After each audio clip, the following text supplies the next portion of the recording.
Can somebody go to my channel, Sabasui Yoma, and see if it's streaming?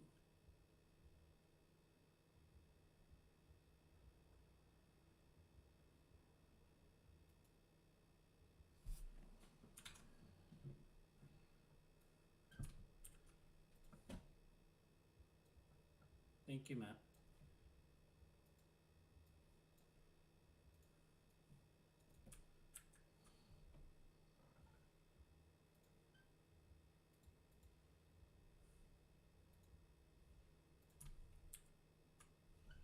Sure.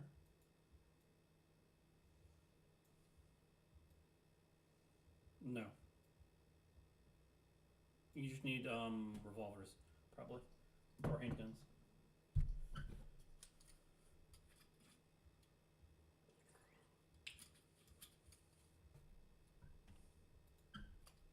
Hmm?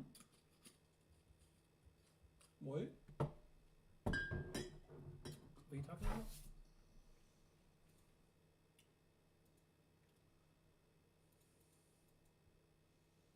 Hmm. I'm looking at your guns right now, Kevin. Yeah, 3d6 is too high currently, so we're gonna have to go with the normal guns. I'll add them for you if you would like. Okay. The guns still exist, so we can add them at any time, okay?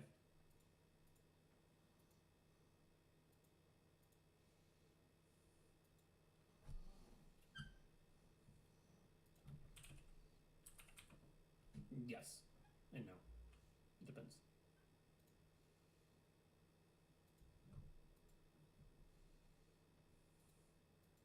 I already removed them for you. Reload your page. I gave you 2 revolvers.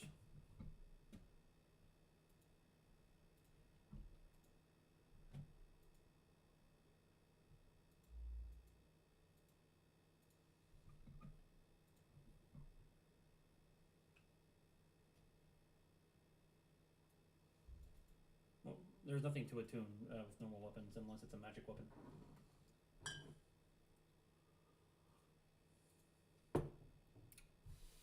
Right. Jess, do you want me to deactivate Stella? Since we only need 1 character right now. Do you want me to deactivate Stella for now on the character cards? All right. Well, we're going to start with the original characters, and then we're going to transition to these other characters in the story. But first, we have to take care of some housekeeping stuff.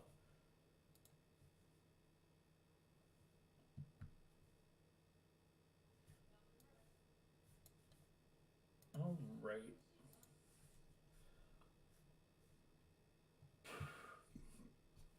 All right. So.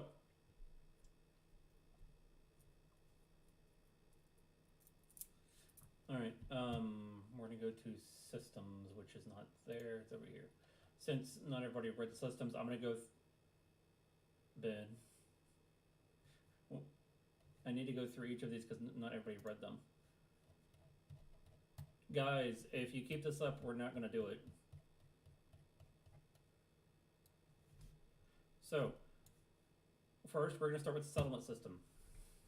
This allows your characters to engage in development and expansion of their settlement. Through the system, you characters can actively shape the future of your community by building infrastructure, managing resources, recruiting new inhabitants, and establishing trade.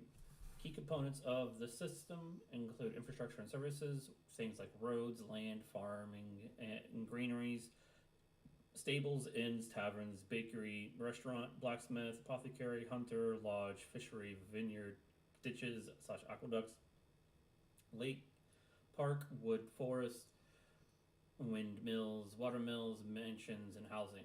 Protection and community values is another point, which is moats, churches, monuments, waste management facilities, sewer, flood barriers, dungeons, and no, not like the kind you explore, but kind you put people in for jail. Trade, transportation, and security things like harbor, bazaars, guardhouses, waterfronts, bridges, intellectual pursuits and cultural diversity, items you can do for your Settlement include library, watchtower, marketplace, school, hospital, artisan quarters. With the settlement system, your characters can create a thriving community and reflect their unique vision and goals, leaving a lasting legacy for future generations to enjoy. You actually have to gather resources for the settlement to be able to create these things. Each has their own cost for like wood, metal, gold, etc. To build and improve your settlement, you'll need to gather these resources such as wood, stone, metal, travel to designated areas on the map to collect materials using your unique skills and professions to gather specific resources more efficiently. The amount of resources you can gather per trip depends on your tools and skill level. Anybody can gather any material, however, how much you can gather is depending on that information. So the overview of the resources, each trip lasts 1 hour. Work with each other to gather resources more quickly, so it doesn't have to take an entire hour if all of you are doing it. Generating rates and node respawns times may change based on the game and pacing. Resource nodes reduce over time. So basically, when you go and chop down trees for wood, or go to a quarry, or go mining for metal, the resources will come back over time because it is technically a tabletop game and not IRL. So to make it balanced and not take forever and an age, we're going to make it so the nodes can respawn. And there is a table detailing all of that. I have the base generation rates per trip for each of the individual things based on the base level, the advanced tools, master skill, how long it takes. So for wood, it takes 24 hours, and you can get anywhere between 50 to 150 per trip. For stone, minimum is 40, max is 120. It takes 2 days in game for it to respawn. For metal, 20 per trip up to 60, and it takes 72 hours for metal to respawn. Be mindful of factors like weather conditions, travel distance, and random events, because traveling to the location to get the resources, you can be attacked, you may encounter somebody in trouble, you may see other ruins or artifacts, etc. along the way, or even NPC parties that have crossed your path. Let's see here. If you can acquire specialized tools and equipment to improve gathering. This is not what's in the game, but as an example, using a forklift or a backhoe to help you transport and gather things. Unexpected encounters and challenges such as wild animals, bandits, and natural hazards while gathering resources. Natural hazards can include things like pit holes, quicksand, cliffs, landslides, things like that, or even tsunamis, hurricanes, etc. Be careful in planning your resources, gathering, work together with your fellow players. You can construct various buildings and improvements in the settlement, helping it grow and prosper. Good luck and happy gathering. If you would like to see the table of each improvement, what is required, it is under the settlement system tab under game systems. And it also broke down each individual thing and what it does for you. Everybody good on that one? Or do you have questions? Matt, Jess?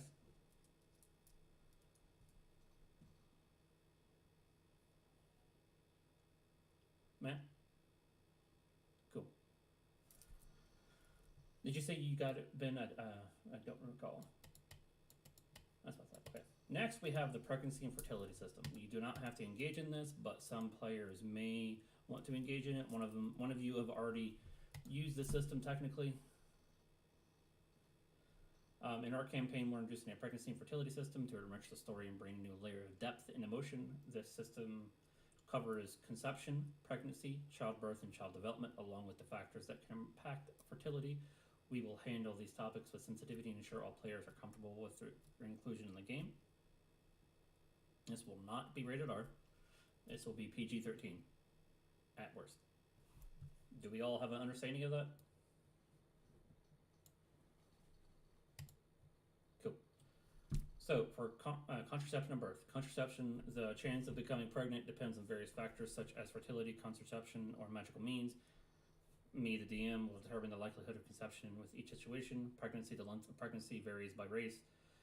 Examples, 9 months for humans, 12 months for elves, and come with physical and emotional challenges. Childbirth, the process and outcome of childbirth depends on factors such as mother's health, magical assistance. There are spells that help with this. or complications, the DM may decide to have the childbirth happen off screen or skipped entirely. If you guys don't want to talk about it, then it can magically skip forward in time to boom, they're already born. Child development. The DM will decide how your character's child will be raised and developed over time, influenced by factors like race, parental personalities, or the game world. Aldo's character is actually using this method for his current character. Fertility factors. Age. Younger characters are generally more fertile, while with prime reproductive years around 18 to 35 for humans. It's different per race. Different races have varying fertility ages. Example given: low fertility for elves, high fertility for half orcs. The reason elves are low is because they live long and they procreate less because of that. Health. Poor health or medical conditions can lower fertility rates, while good health can increase fertility. Magic influence. Fertility rates can be altered by exposure to powerful magic such as spells or potions. Lifestyle. Unhealthy lifestyle choices can lower fertility, while healthy lifestyles can increase fertility. Example given: being an adventurer or a knight. You're going to be hit a lot.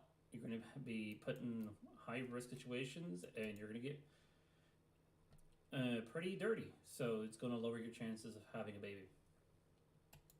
Previous pregnancies. Successful past pregnancies can increase the chance of conceiving again, while complications or difficulty conceiving can lower the chances. Things also in the environment can affect fertility. Exposure to toxins or poisons, depending on your race and the level of exposure, fertility can be affected. Exposure to radiation. Fertility can be impacted by exposure of high levels of radiation, depending on your race and the level of exposure. Injuries or physical trauma, which I was alluding to earlier. Depending on the race, the severity, and the type of the injury, fertility rates can be reduced. Think an orc who is hardy or a dwarf who's hardy. When they get hurt, it's going to be easier for them to still have pregnancy, whereas if a human or an elf gets hurt, they're going to be more susceptible to changes in fertility compared to the other two races. Let's see here. Exposure to extreme temperatures. Fertility can be impacted if your character is exposed to extreme temperatures for prolonged periods, depending on your race and sensitivity to temperatures. For example, if you take a UNT who is used to the desert, to the North Pole, they're probably going to have issues. Hormonal imbalances. Fertility can be impacted by hormonal imbalances depending on their severity and duration. I skipped one by accident. Chronic illness and disease. Fertility can be affected by chronic illness or disease depending on the severity and manageability. Age beyond the prime reproductive age. Fertility rates can be decreased when characters are beyond their prime, quote-unquote, age, depending on your race and reproductive lifespan. Genetic mutations or anomalies. Fertilities can be affected by genetic mutations or abnormalities, depending on the specific mutation or what? Abnormality. Did I say it weird?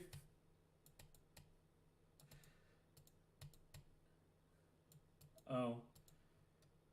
These guidelines will help us integrate the pregnancy and fertility system into our game, and will adjust them based on our campaign's needs and player preferences. I have listed a table showing each species, their mature age, their fertility age, and their fertility rates. And it's an Excel document. I know you guys can't see it because it's in Discord unless you want to download it, but I'm showing it for people that want to watch the video later. Once it comes up. There we go. We start at Arakakra and go all the way down to Yuan-Ti at the bottom. And we have a rate of fertility, so how likely they are to get to get pregnancy. Basically, this number tells you how easy it is for them to get pregnant, and that it correlates to a 1d100. So basically, if they have a 10, they're practically guaranteed to get pregnant. And if they have a 1, you have to get like a 90 to get them pregnant.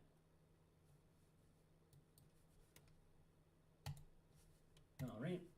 Any questions, comments, or concerns with that one?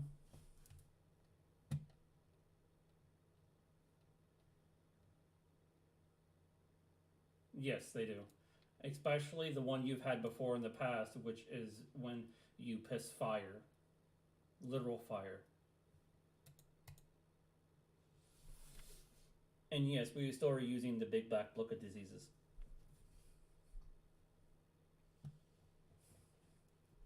Anybody else? And I do appreciate you acting like adults for a change.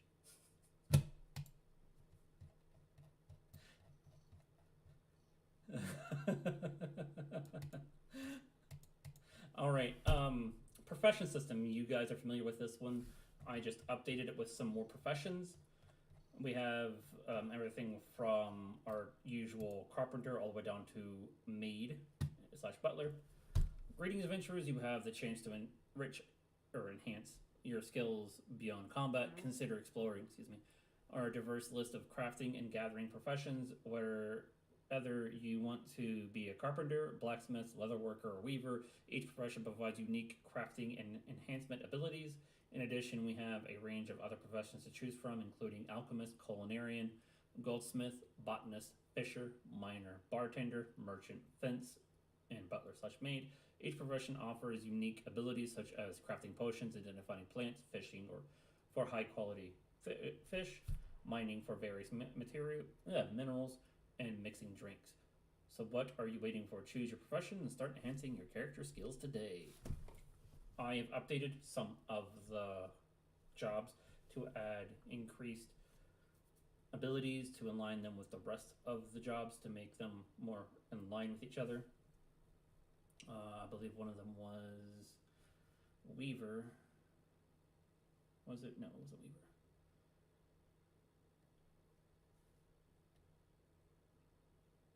I think one of them was Carpenter, actually. Basically, carpenters can also do enchantments now. You can look through the list at your leisure and choose one for your characters. You don't have to choose now, but please, by the next session, choose one for your characters, okay? Under game system, so under tabletop RPG corner, go down to game systems. It's directly under your campaign form, and it's called game systems. Under game systems, go to profession system. That's everything I'm reading is inside there. Once you guys, I would recommend not. I would ask you not to post in these, but if you have questions, you can actually copy the link and then at me at somewhere else. All right. Actually, we have a discussion post where you can actually ask questions about it. So just go do it in that one. Adventurer Guild system. I have taken the Mastery rank system and incorporated it into a new one called the Adventurers Guild system. Let's see. Adventurers, take note. The Adventurers Guild ranks its members according to their achievements, skills, and reputation. As you complete quests and experiences, you can rise through the ranks, unlocking more challenging quests, better rewards, and special perks within the guild and the settlement. Here is proposed ranking system. Initiate. Access to low-level quests 1 through 3 for level. Not like the character level, but quest level. And basic quest rewards. Apprentice. Complete 5 quests as an initiate. Access to low-level quests 4 to 6. 10% increase in your quest payout and access to the Adventurer Guild's training facilities. Journeyman. Complete 10 quests as an apprentice. Access to medium level quests 7 to 10. 20% increase in quest payout. Free dinner at a local restaurant once a day. And access to discounted equipment and supplies at the guild shop. Expert. Complete 15 quests as a journeyman. Access to high level quests 11 to 15. 13% increase in quest payout. Free room at the local inn once a week. Priority access to guild resources and specialized trainers. Master. Complete 20 quests as an expert. Access to elite level quests 16 plus. 50% increase in quest payout, access to exclusive guild perks and resources, free room and board at any affiliated inn or tavern, and recognition and respect with the guild and the settlement. These expand beyond the continent you're going to the actual world whole. So any guild affiliate tavern or inn will give you a discount as long as you're that level. These are not the actual 1 through 20 levels for the guild ranks. These are just the major steps through the system. As you progress through the ranks, you will not only have access to more challenging and rewarding quests, but also gain various benefits from the settlement, such as free meals and accommodations. This ranking system encourages you to take more quests and engage with the world, enhancing your reputation and abilities as you rise to the ranks of Adventurer Guild. So we have low level quests 1 through 3. Include, this is actually a lot right there. I would recommend you guys go into the Adventure Guild system to see what kind of quests you can take for each of them. What you'll be dealing with immediately is going to be escort travelers or merchants through relatively safe areas, hunt down small packs of low level monsters or bandits, locate and retrieve a lost item, investigate minor disturbances or occurrences within the settlement, assist local farmers with problems such as crop theft or pest control. Very low level stuff, but it does, once you get those out of the way, you can start doing bigger stuff, essentially. More dangerous stuff. Each quest level corresponds to the Adventure Guild ranking system, with the higher ranked adventurers being able to take on more challenging and rewarding quests. As your party progresses through the ranks, you will be able to tackle increasingly difficult tasks, unlocking new opportunities and adventuring along the way. We have a total of 20 ranks. Let's see here. In our game, your character progression with the Adventurers Guild is represented by your guild rank. As you complete quests and gain experience, your guild rank will increase, gaining you access to more challenging quests, better rewards, and various benefits within the settlement. Here's a breakdown and the amount of experience required, as well as how many mastery points you will receive. So this is how you'll get your mastery points, essentially. You start at novice at level 0, so you have 1 point starting out. Then ranks go from novice to initiate, initiate to apprentice, assistant, journeyman, artisan, adept, specialist, expert, virtuoso, elite, veteran, master, sage, grandmaster, archmaster, legend, myth, paragon, and exemplar. Max, you'll hit the max rank after 177,500 experience points. By that time, you'll reach level 20. Total experience will be 1,074,200, and you'll have a total of 75 mastery points. As you advance in the guild rank, you'll earn points that can be spent in various character improvements, such as ability score improvements, feats, proficiencies, and skill expertise. We hope you enjoy the new guild system and the sense of progression it brings to your ventures. I still have the chart of how much each thing costs in here. And remember, ability score improvements give you a +2 to any stat. So you can buy skill expertise, proficiencies, feats, and it's a +2 to a stat. Any questions, comments, or concerns about this new guild ranking, guild system?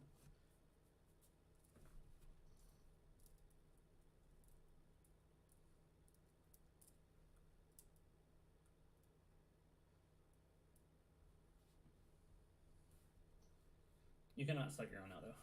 You can try, but this guild will squash you.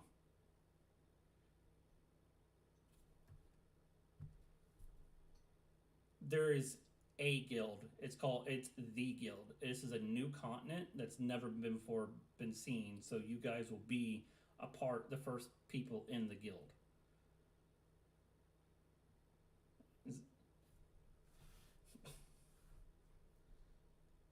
Right. Basically, there's going to be a veteran there to help you along the way, Aldo. And as you get up to Exemplar, the next logical progression after Exemplar would be, like Nelson said, becoming a guild master. Does that answer your question? Alright. We only have a couple left. Settlement Resource Management System. Introducing the Resource Management System. This one you guys can probably read yourself. It's not that good to hear. Basically, you have to manage the building materials that we spoke of, manage the food and water, which is essential for sustaining population, ensuring the health and well-being of the inhabitants. You will manage trade goods such as textiles, spices, craft goods that can be traded for other settlements and used to attract new inhabitants. So the entire world is coming to this island, not just you guys. Like, people across the globe are coming here and they're trying to colonize it. And your guys' goal is to be the first ones to colonize it. Kind of like the Wild West back in the day. So you're going to be managing your traded goods. Go ahead, Otto. You're the pioneers. You're the pioneers. This is the Oregon Trail and you're the pioneers.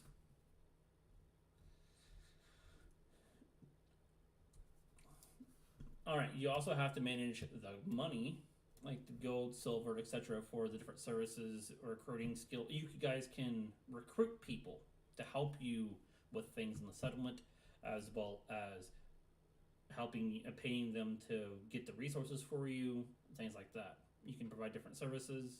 It's an investment to help the settlement grow. So you're going to have to manage the money, the goods, the food and water, the building materials, the labor, resource acquisition. You can we already talked about that. You can set up trade with the various different settlements or the old world, as we'll call it. Production of goods and services, quest rewards. You guys can choose how you allocate your resources, what projects you want to build first. You can use your resources to recruit new people, maintain the stuff you already have in the settlement because things break down. Sometimes you need to repair them. Sometimes you want to upgrade them, etc. You can invest. Your character can invest resources in long-term projects such as establishing trade routes, developing new technologies, or funding expeditions to discover new lands of this continent or new resources. The settlement resource management system allows your characters to take an active role in shaping the growth and prosperity of the community. By carefully managing your resources and making strategic decisions, you can develop a thriving settlement that reflects their unique vision and goals. So the settlement system is not just a generic settlement. There is no settlement yet. You guys are going to go there and you're going to actually build it from the ground up. And you guys are the ones that are the visionaries of the settlement.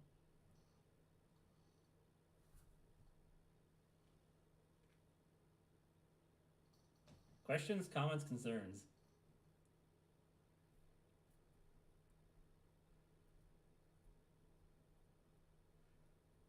Why is that, Kevin?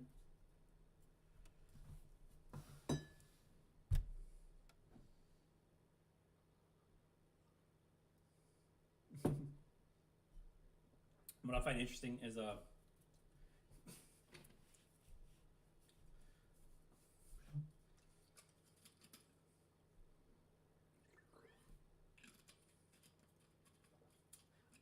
was actually thinking Gray's gonna be perfect for the settlement though.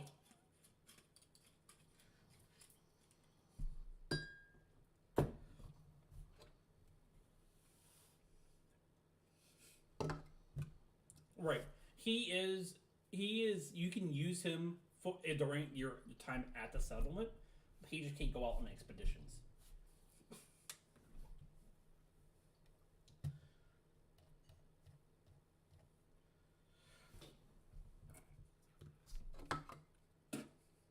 I see him taking it and running with it.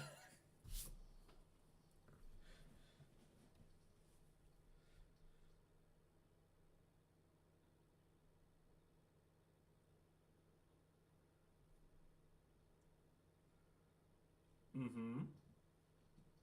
Uh-huh.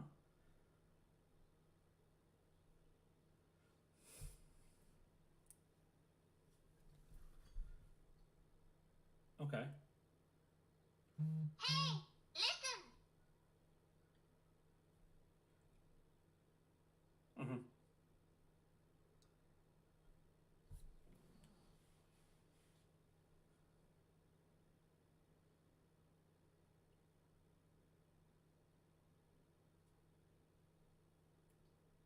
Mm-hmm. Right. Makes sense.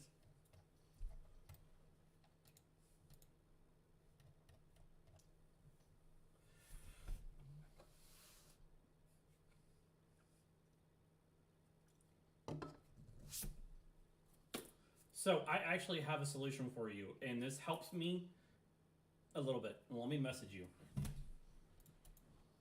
Give me one moment, Kevin.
There you go, Kevin.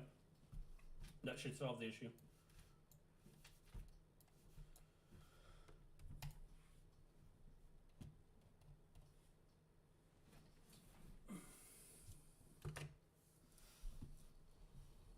Alright, I'm gonna get through these next two as fast as possible. Then after I get through both of them, I'll ask you for questions. Everybody cool? Introducing the settlement recruitment system. The settlement recruitment system is designed to allow your characters to recruit individual NPCs or groups of NPCs to join and contribute to the growth in settlement. By recruiting various individuals with diverse skills and backgrounds, your characters can enhance the settlement's prosperity and unlock new features and resources. Recruitment process. Identifying prospects. Your characters can encounter potential recruits during their travels while undertaking quests or by hearing rumors of skilled individuals in the past in need of a new home. Prospects can range from skilled artisans to experienced warriors or even entire groups of people looking to settle down. Persuasion. Once a prospect has been identified, your character will need to convince them to join the settlement. This can involve role-playing interaction and skill checks such as persuasion or diplomacy, or even completing quests on their behalf to gain their trust.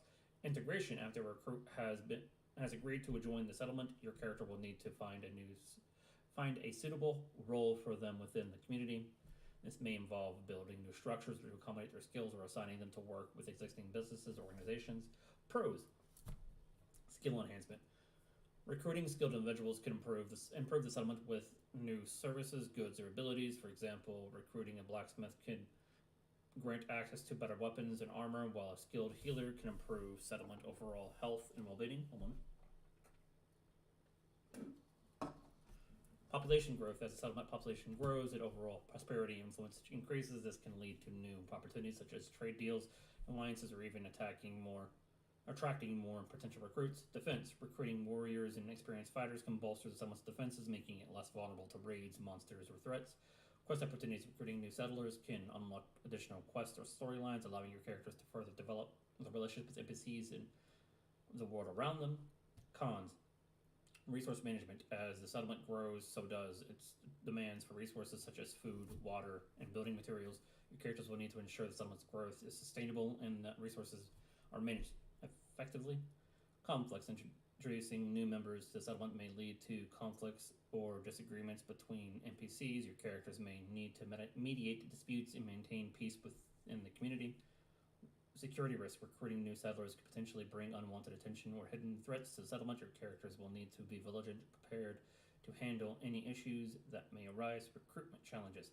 Some prospects may have specific demands that require your characters to complete difficult tasks before agreeing to join the settlement. These challenges may be time-consuming and may not always result in successful recruitment. The settlement recruitment system allows your characters to shape the growth and development of their communities, providing a dynamic and engaging experience as they thrive to create a thriving, prosperous settlement.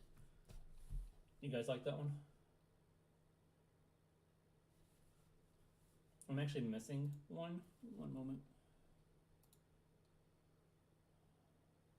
Where the hell did it go? So it got deleted somehow. But we have a romance system. I don't know how it got deleted.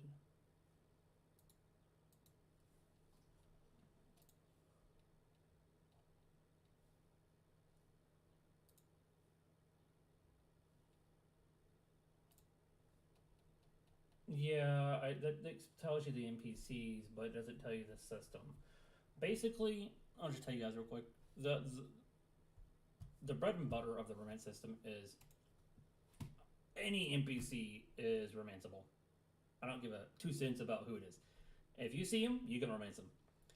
However, please note that they have likes and dislikes, and they have backstories.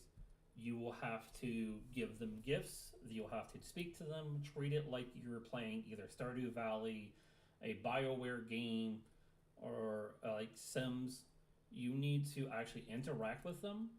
The things you do for them, or the people around them, the way you talk to them, the way you treat them, etc., will give you a plus or a minus. There is like a scale from, like, for example, 0 to 100, negative 100 to plus 100. And everything you do will give you a plus or a minus. And that's how you will romance these characters. You will not have a instant romance. This is going to be something you accumulate through the entire campaign, and at the end, it will have a payout similar to Mass Effect or Dragon Age. How you talk to your companion, you slowly get them to like you, you fall in love, and then at the end, you have a climactic conclusion of the romance. Does everybody understand that? Is everybody cool with that? Cool.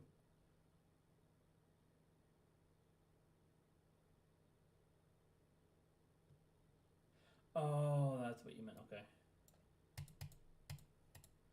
Well, Kevin, for your character in particular, that's who the main of Black's going to be. That what I told you is who the main of Black is going to be, and who you need to be with to progress that part of your storyline.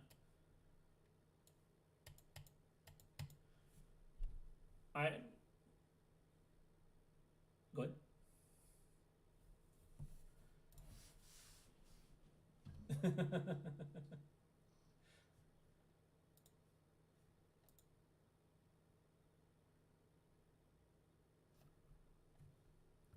Now, I already do have 20 NPCs, half men, half women, that are romanceable. I already have character cards and everything for them. If you would like to choose from one of those, you can. If not, I will have to come up with that character's stuff as we go. Okay, everybody.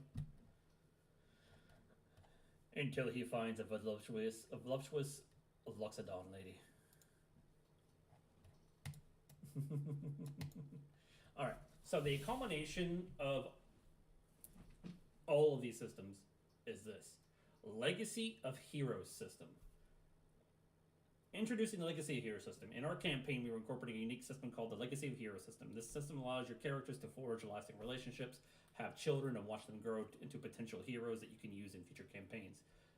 This system integrates the Adventure Guild settlement, romance, pregnancy, fertility, and multiple parallel party system, which I haven't discussed yet, to create an immersive and dynamic experience for your characters.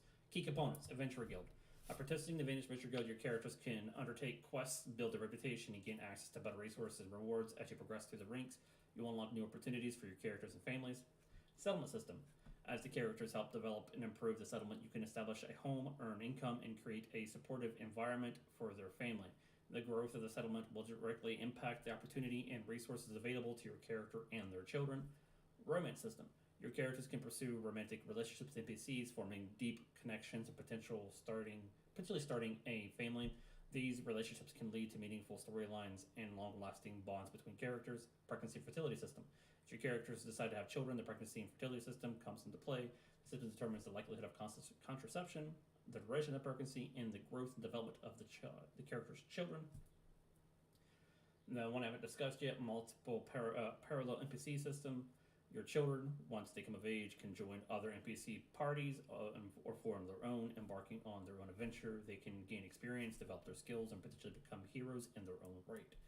Legacy of Heroes system allows you to create a living, evolving world where your character's actions have a lasting impact on future generations. By engaging with these interconnected systems, you can weave a rich tapestry of stories that span multiple campaigns and create a legacy for your heroes to pass down through the ages. So essentially, you guys can create the settlement, you create a reputation, you get people in here of different varying skills and backgrounds, and your children will basically be set to become the greatest of heroes, better than you ever were. And when you have a child with an NPC or other player characters, whichever, they will inherit things from them. Kevin, this is one way we're also going to incorporate the different half races that have been developed, where you can get like a giant dwarf. Now, the multiple parallel NPC party thing, I have it here somewhere. Where'd it go?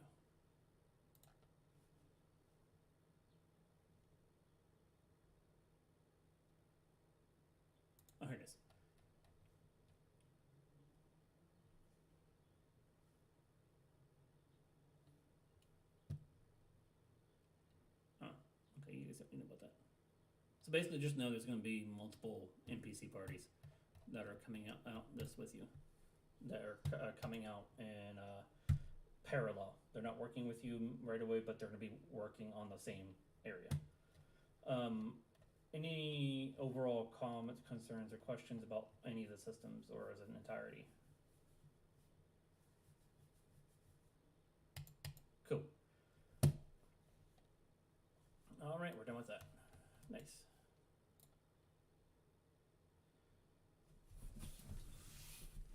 Well, this is Craig, and you are watching the Evermore Chronicles. Today we have with us Ben. Say hi, Ben.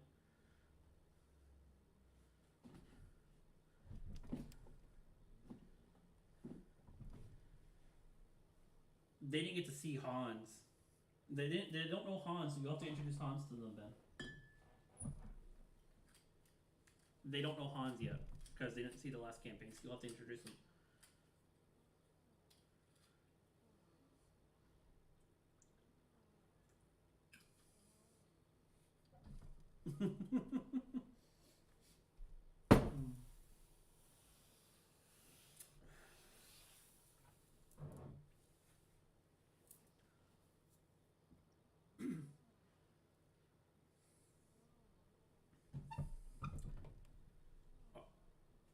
Is he hiding his identity in this campaign, Ben?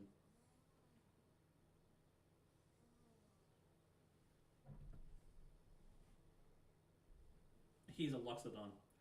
He's a Luxodon named Hans. He loves peanuts. All right. Jess.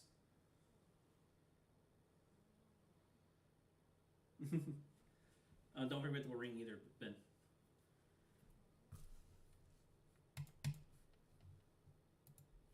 Okay. Jess, introduce Elena, and don't include anything from the other campaign with Matt.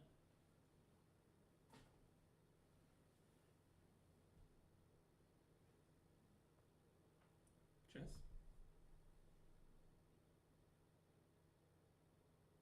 Jessica.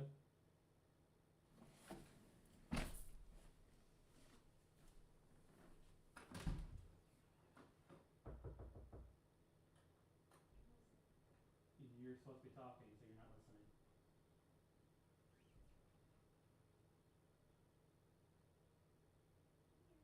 You're supposed to be introducing Elena. You weren't listening.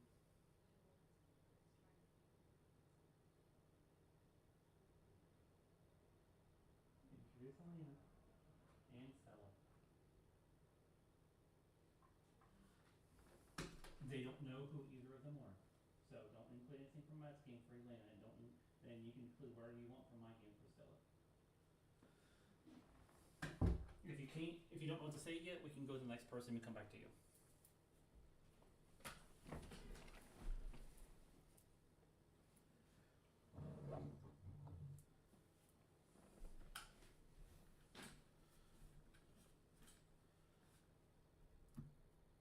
I know, you still need to introduce both of them. And this is being streamed.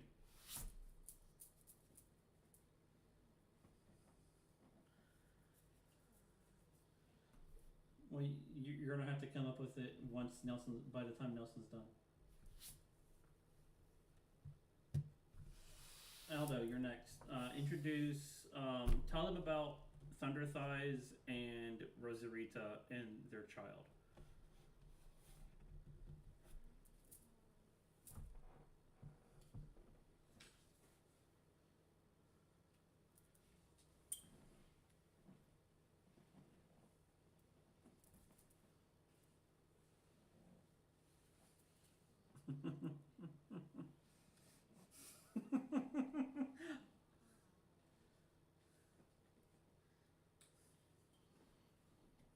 Colombian.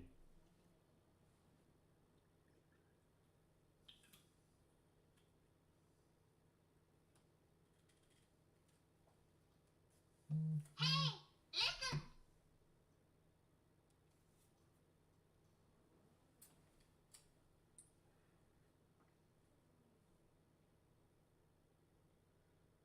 Thank you, Anna. Kevin, I need you to introduce Iaxel and Gray. And remember, they don't know anything about the last campaign, so whatever you can tell them about Gray would be appreciated.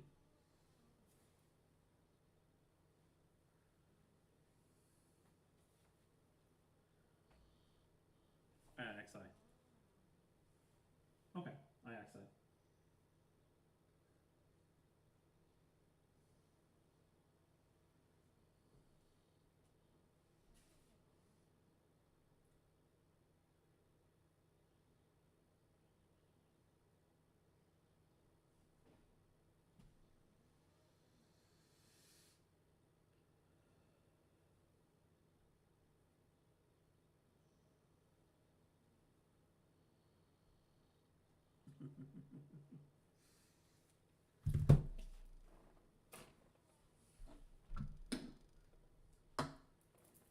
Hey, listen. Sorry.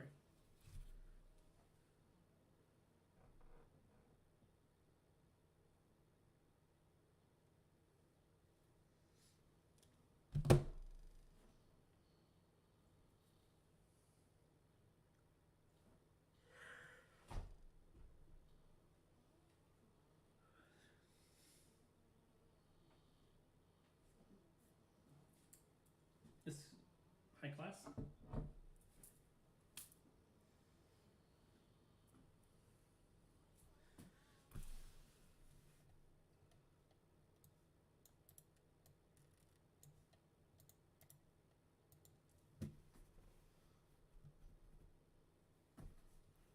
You're trailing off, Kevin. There you are. I can hear you now.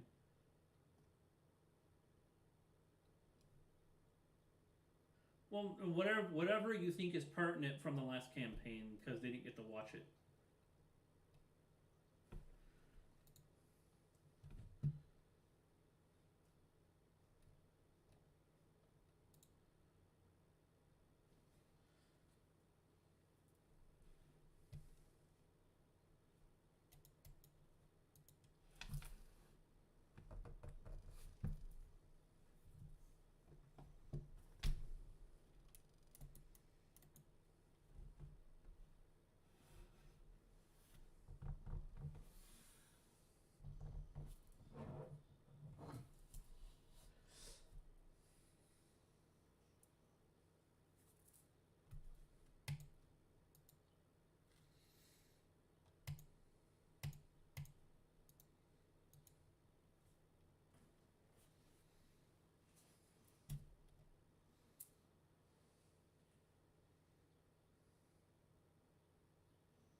His the character's now name is Krieg.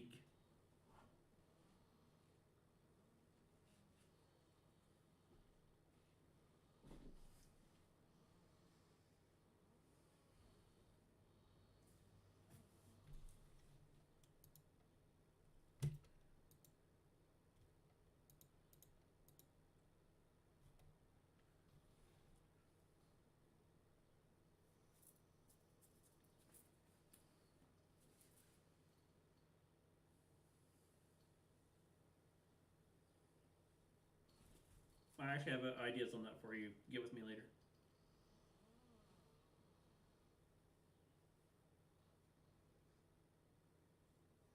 No, you're good. No, you're good. Matt, you'll be next. Introduce your characters that you've posted in the character hub.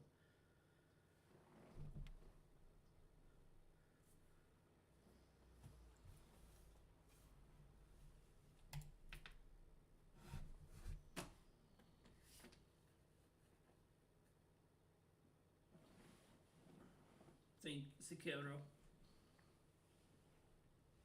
Ninja Samurai.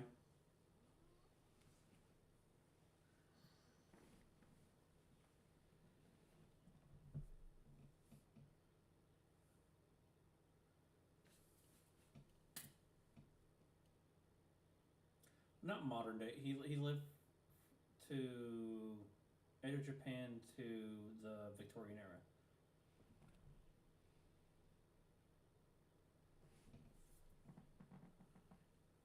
Mm-hmm.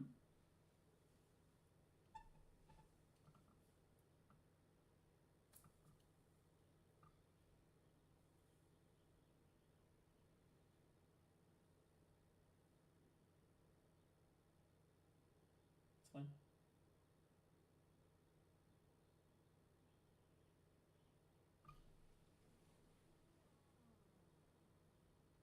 Language.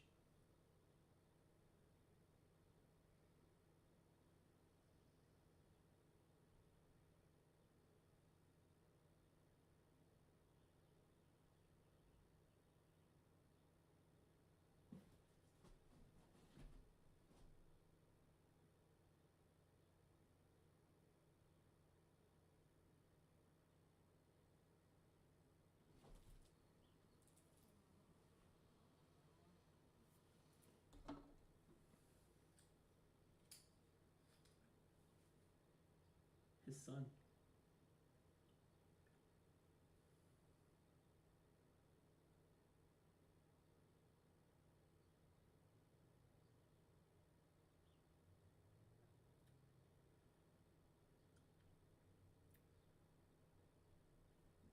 Nelson.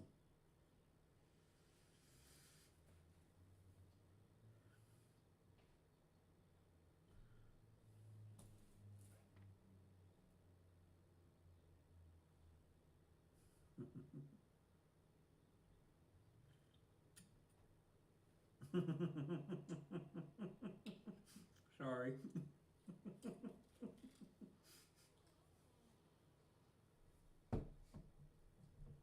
Oh, Nelson, I love it, but I'm sorry.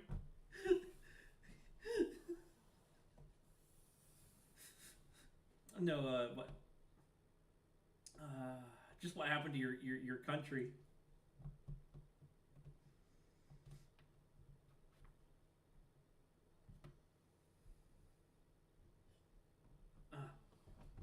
Okay.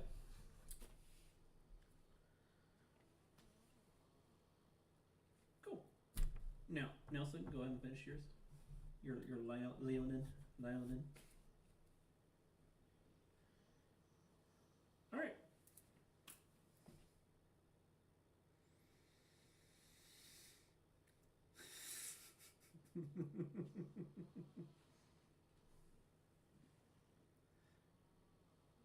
Who? Jesse will be playing the brother.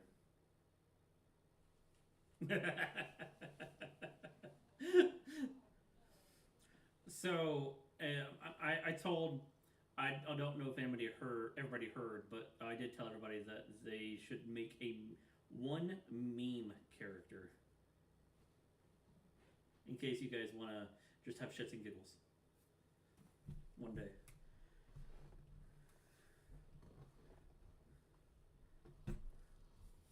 Guys, too many people talking at once. Go ahead, Kevin.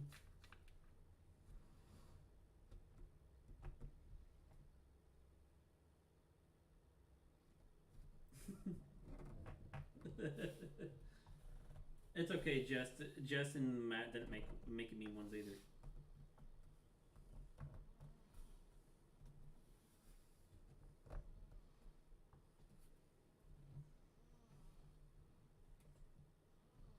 Meme characters? Oh, yeah. Jess will do it. I know she will.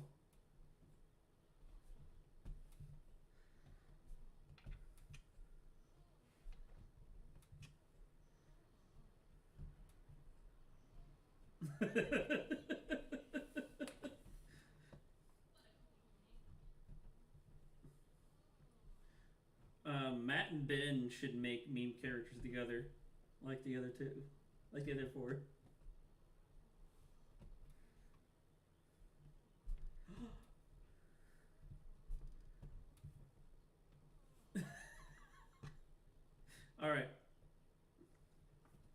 So, I will introduce the character I will be playing as a DM. You guys will learn about him soon. All you need to know is his name is Ri E. Nagorn.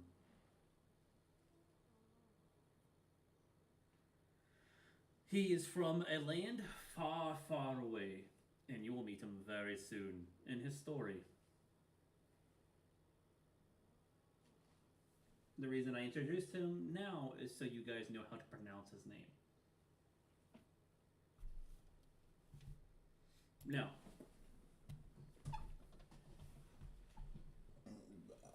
excuse me.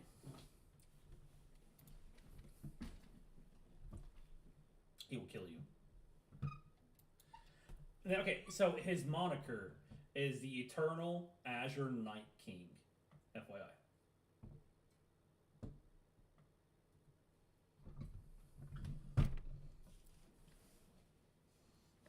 No. No. Alright, so we're gonna get our usual thing out of the way for the Evermore universe. Bear with me, and then we'll actually start. And we'll play a little bit later today if everybody's okay with that. Alright. One day you wake up, and it's the same day as any other day. You go through life fulfilling your role as yourself until one day when you eventually die. However, death is not the end. The next thing you know, you wake up as a newborn babe who's come into the world for the first time. How can this be? You've already lived your life, you've already died, and now you're supposed to be in the void or the afterlife. Fortunately, you've been given a new lease on life. However, everything is not how you remember. What? Ben?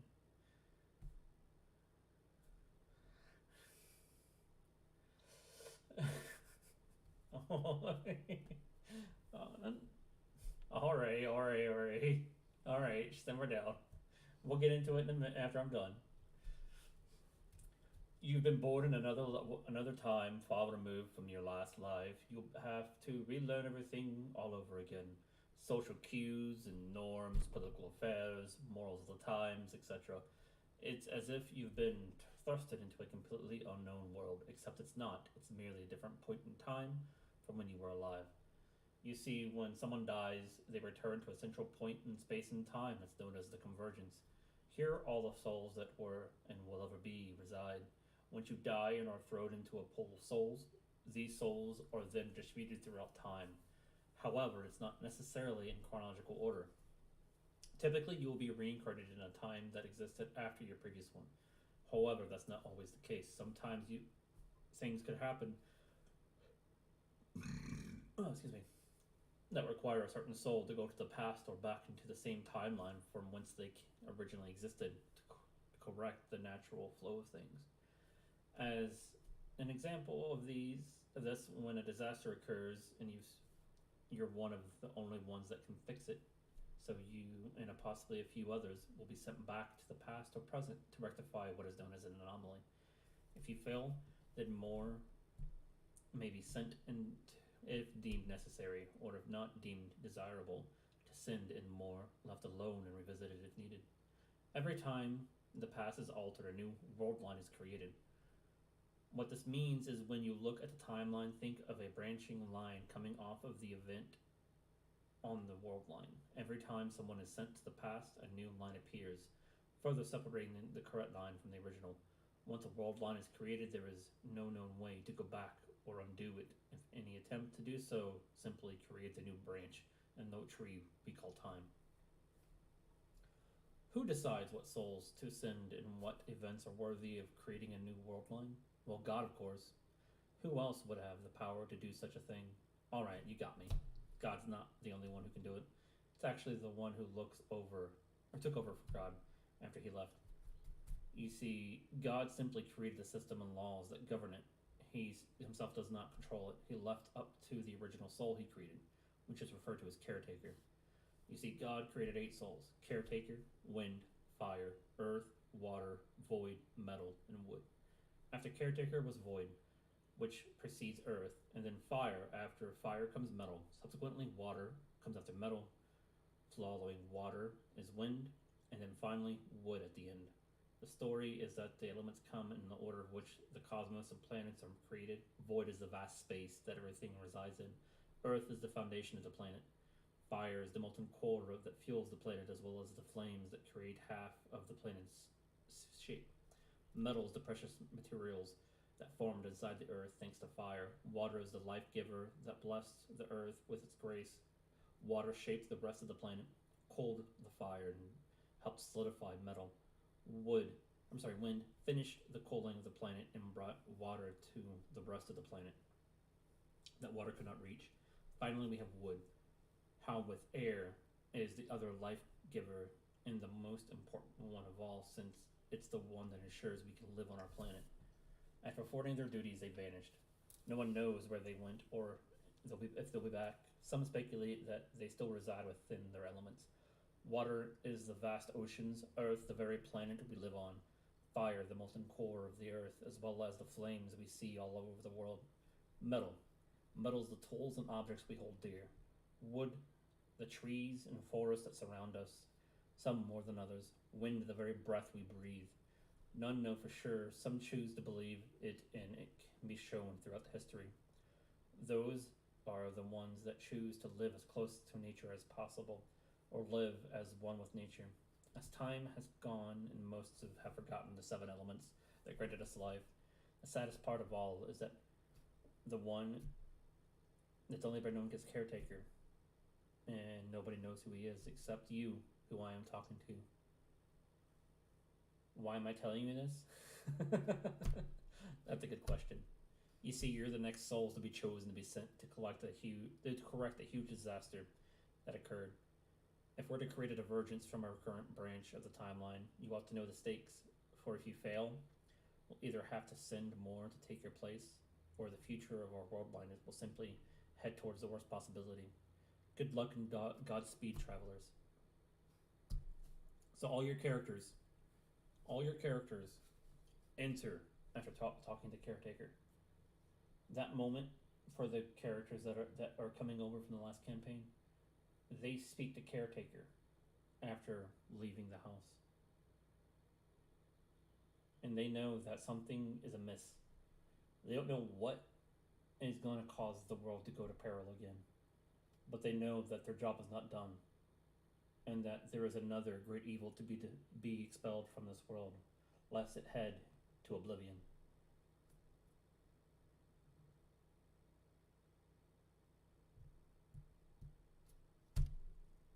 And we arrive on a ship. All the characters be on a huge passenger ship. We have all the aforementioned characters for various reasons and not. We have Leaf, we have Gray, we have Hans. We don't have Jack. He went to space. In his place, we have a Leonin. And some guy with a guitar.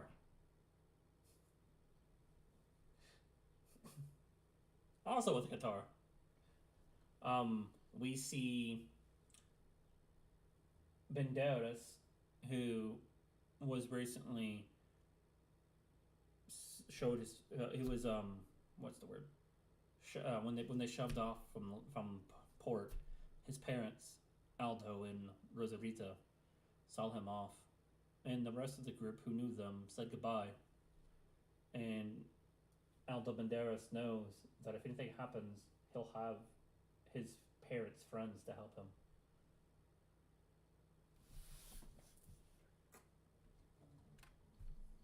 Now, this is some time after the last campaign for those characters that are coming forward from it.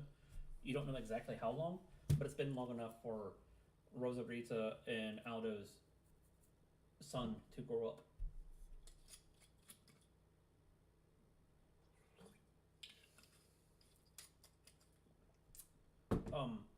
We also have Elif and Stella. We have Elena. We have IXI. We have Gray. Let's see what else. We have Alex. We don't have Lex yet. We have how do you pronounce his name? Zeal? Exile? Matt? Zeal. We have Zeal. We have Alex. And we have Hans. Am I missing any characters?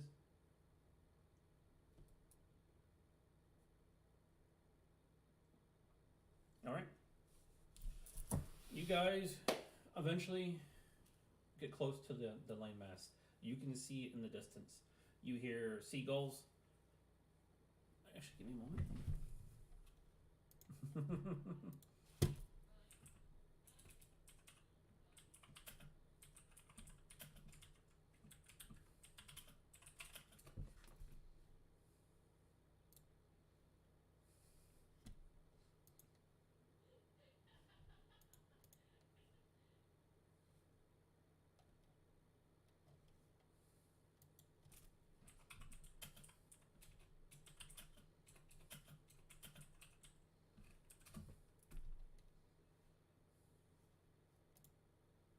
Hold on.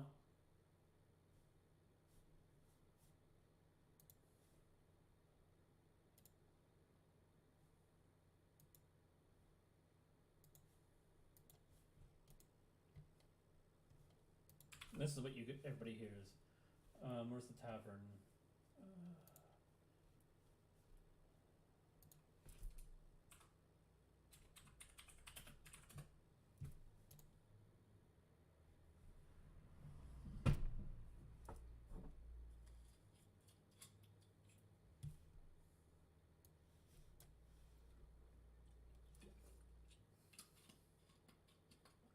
So you come up on landmass.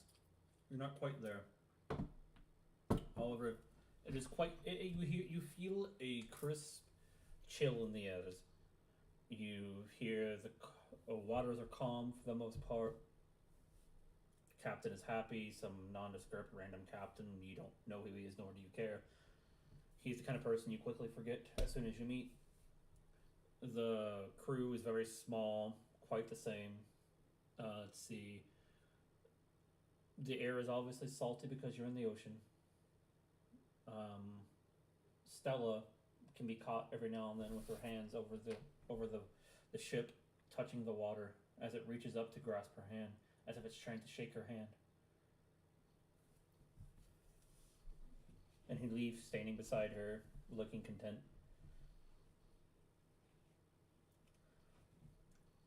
Let's see. Hans is being Hans and just relaxing.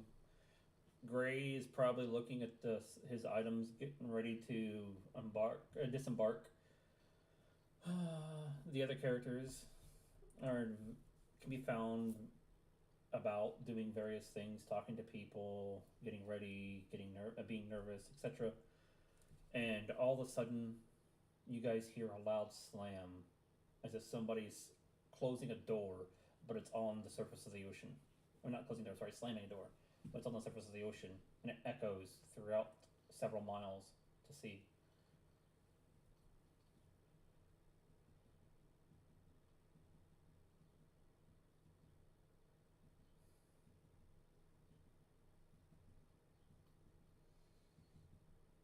Everybody roll perception. Matt, you can roll a history check.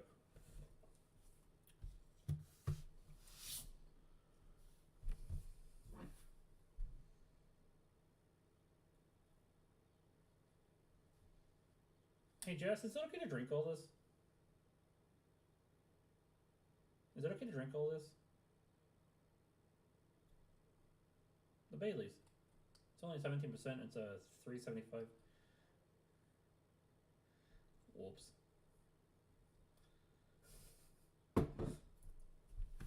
One moment.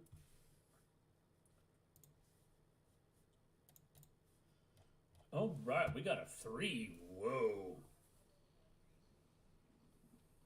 Elena fell. She's hiding, okay.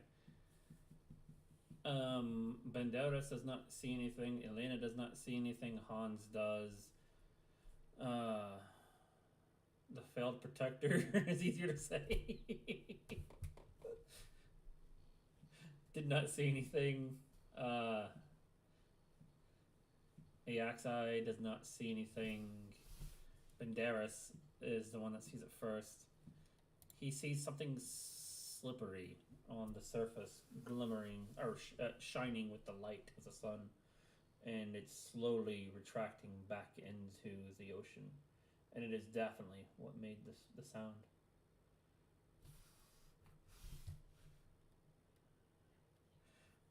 Oh, actually, Targus, I meant to tell you that roar you did not scare them. Instead, it angered them.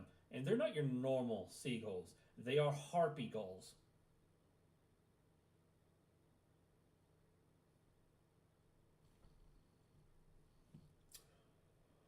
So,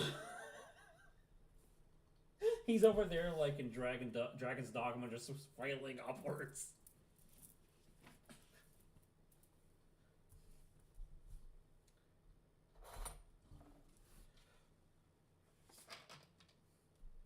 And then the failed protector sees something retracts into the ocean, has no clue what it is, but he suspects it made it a sound.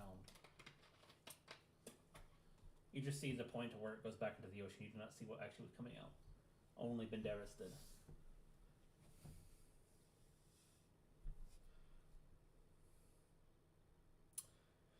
Banderas, what do you say?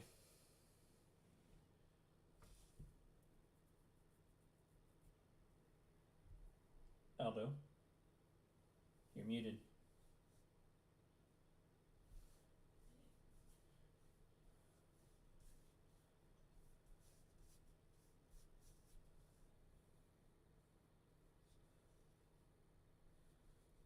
Roll persuasion.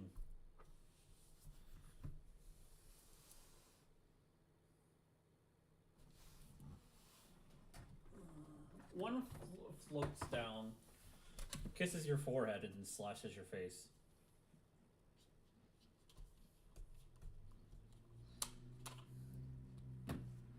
No, 15.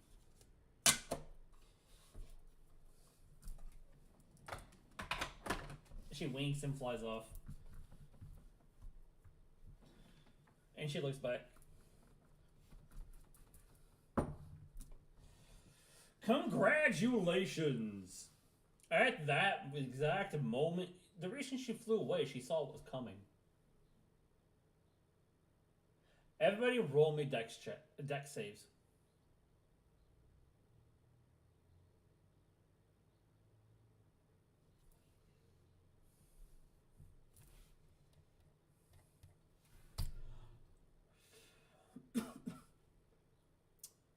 Anybody with 15 or higher, it's fine.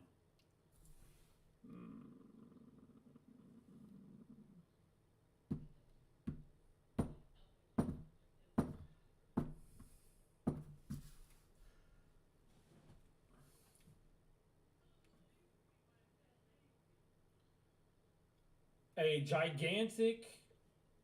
gigantic black slimy tentacle comes out of the ocean as tall as a skyscraper and slams directly down onto the ship, smacking it and crashing it and breaking it into a million little pieces. Hans is now submerged underneath the tentacle. Banderas is stuck to one of the suckers, and the rest of you are flown in various directions from the point of impact. Safely, mind you. The lion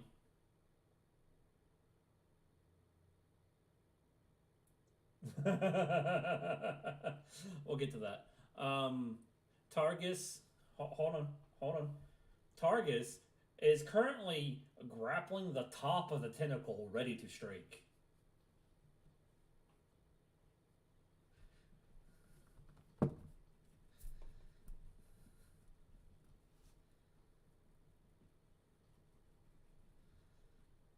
And now he has it. And he's like, fish. Or, or seafood, sorry. Seafood.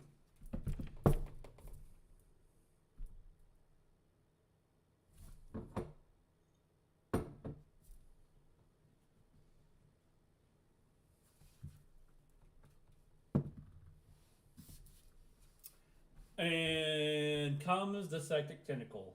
Everybody roll me another check, but this time it is going to be Athletics.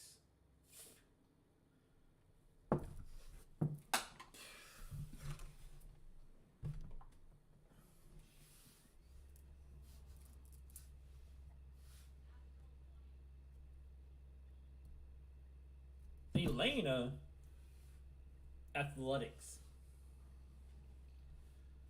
Elena makes it, swims to the shore safely.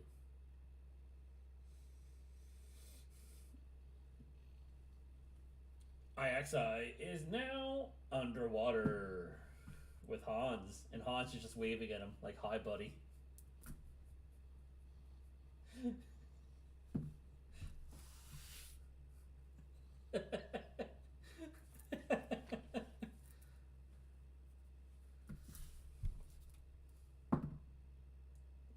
20 feet.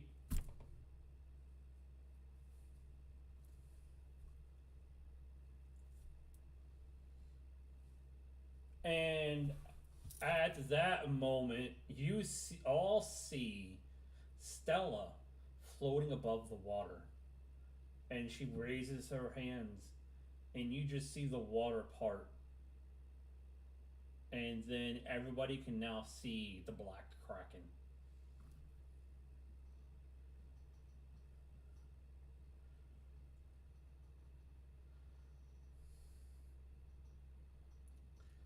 Now,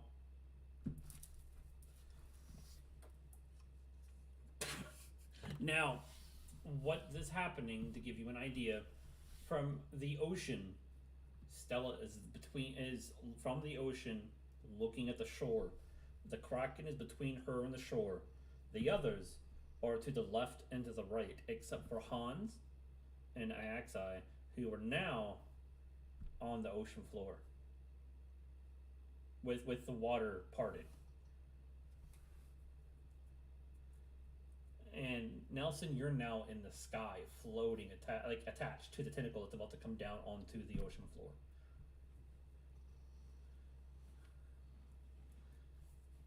All right. First, we'll go with Hans, then Kevin.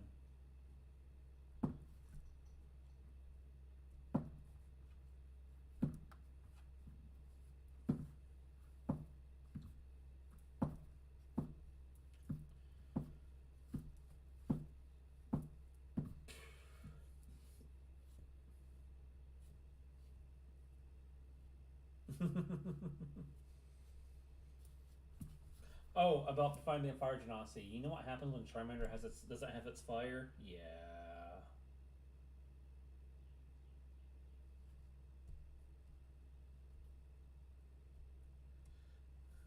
However, not Elena, but sorry, Stella was able to absorb most of that water out of you, so you're fine. But like, you're not gonna die, but you are in not critical, but close to critical.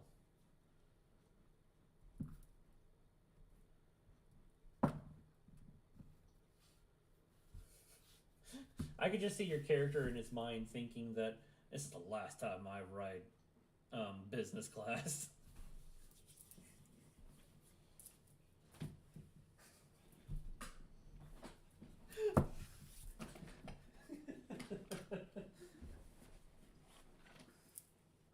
Well, Ben, you're no longer in the water. You're on the ocean floor.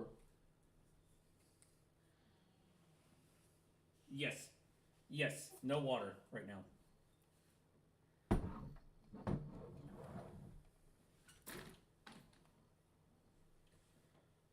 So Hans, what do you do? You're on the ground, no water, but there's like 100 feet of water, like water floating to the side of you on both sides.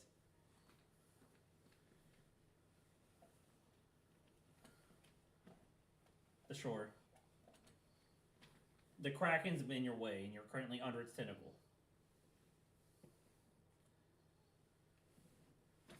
No. Strength check. Or strength save, whatever. You get my point. Let's see if you can lift it.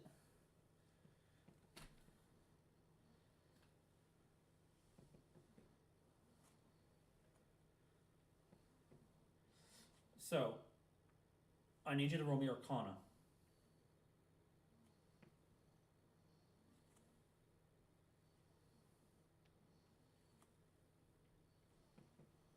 Roll Arcana.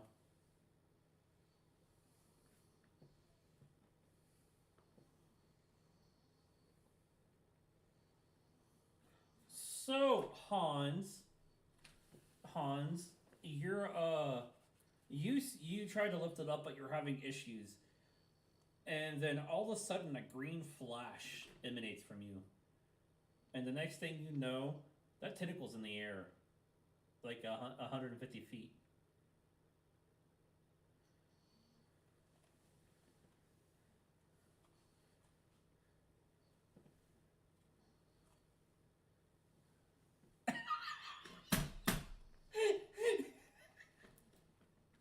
You better book it, Hans.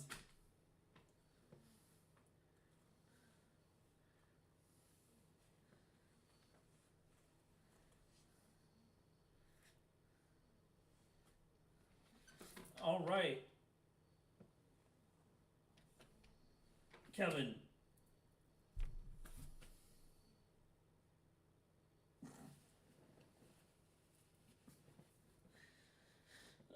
Kevin, your turn. You're under a tentacle on the ground.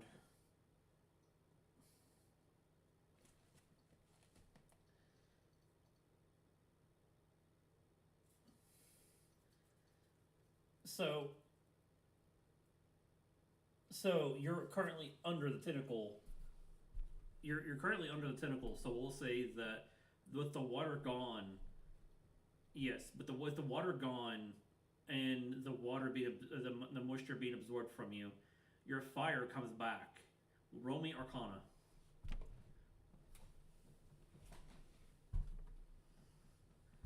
Ooh, nice. Congratulations. Once it's a 20. All right. So the fire of you explodes, and you see a pillar of fire come from it, and everybody can smell calamari.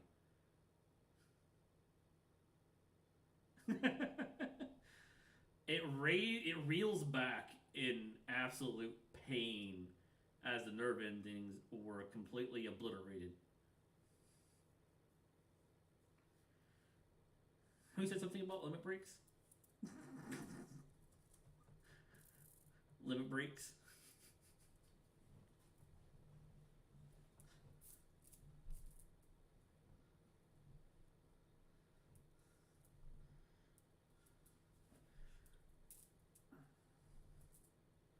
No, you can do something new. Nope. It's you're now free. Now you can move.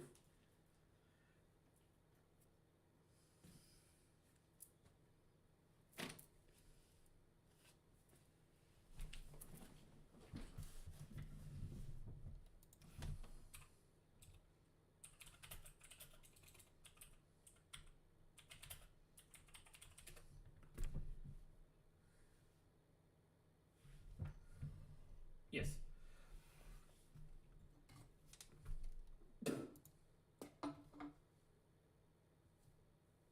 This is what you're hearing, by the way.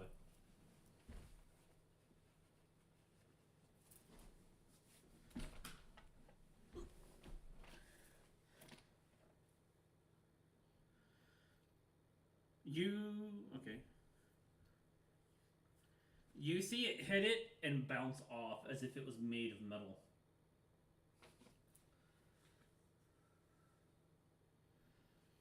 Unfortunately, nothing. Though, are you saying you run past it as you're shooting at it? Oh no. And after you shoot at it, you see its mouth just open.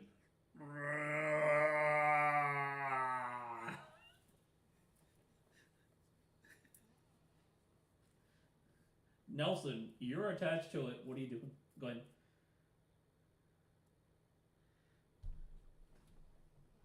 Okay.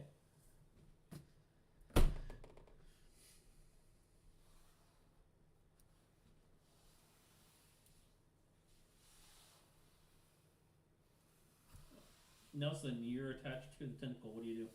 And you see all this happening below you.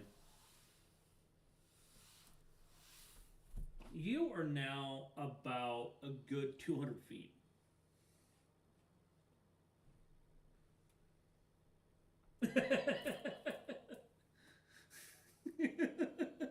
Now, you can jump into the water that's about 30 feet to the left or the right.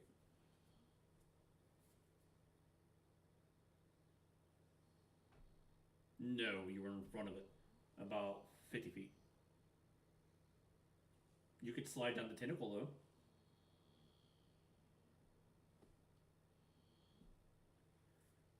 Yes. A different tentacle pin.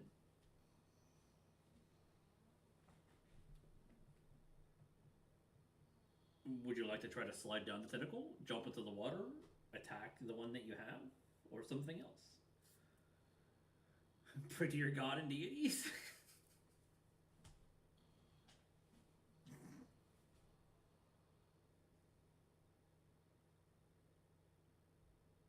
Okay. I know what you're saying.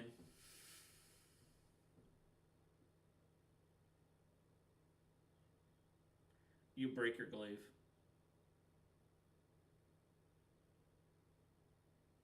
Just okay. You chip it is what I meant to say. Sorry, I misspoke. I meant you chipped it.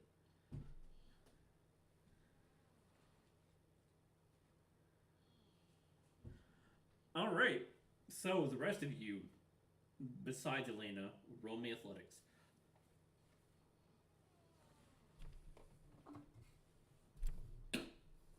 The one I mean exactly Aldo and Matt.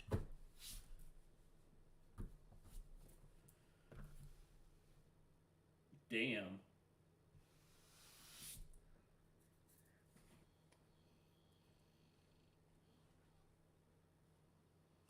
So what happens is they keep swimming, but as the kraken moves, they come backwards a little bit after they swam forward. So like instead of going the full distance, they went like a third of it due to the waves pushing them backwards. And at that moment,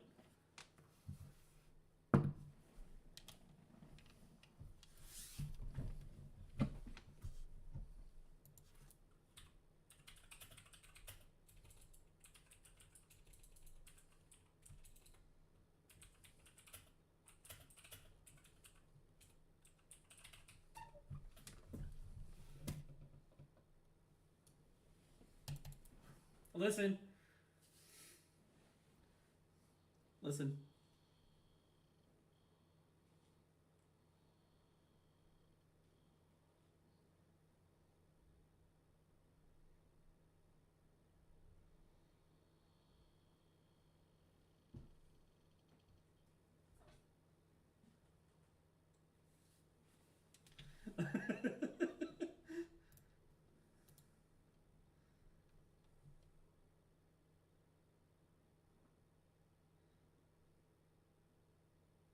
At that moment, somebody else's ship you see in the far distance, and then you see somebody a flash shoot up to the sky, and then all of a sudden you see an object very small get closer and closer and closer until you see a spear pierce the tongue inside the mouth of the kraken, and the kraken explodes inside with its barbs of wood and splinters go out and permeate through its entire body, and then it disappears in an explosion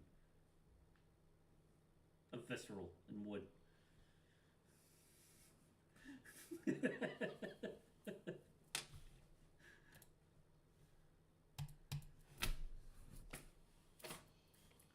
Perception.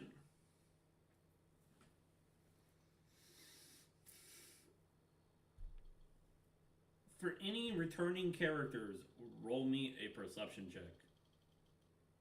You can roll d20, and I will add whatever on my end to help you.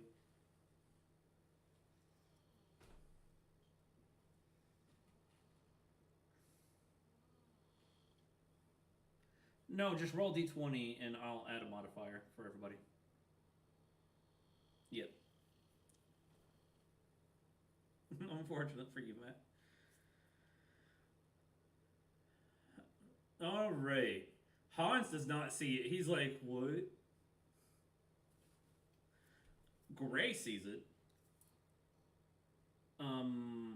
Jess, you there? You're muted. Oh, there you go. Roll d20.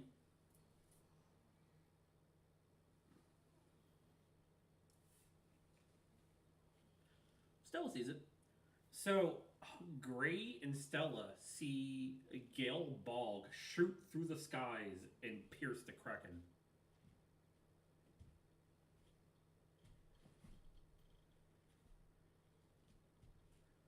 You didn't see it though. Gale Bog. That's the spear. Cyrus Magni's spear.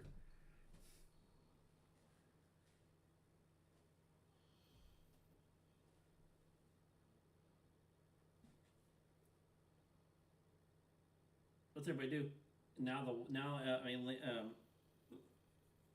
What does crap? What's Stella do? Does she let the water go back now?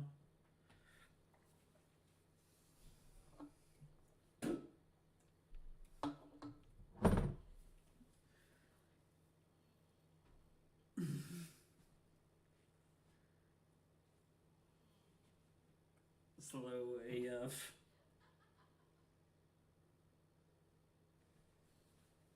What about Iaxi?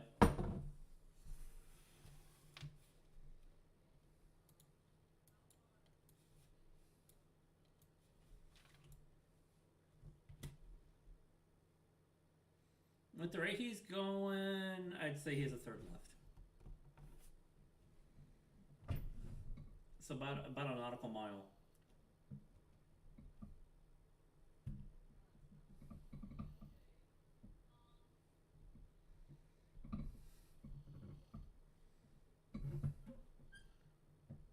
Iaxi is about about a mile and a half out.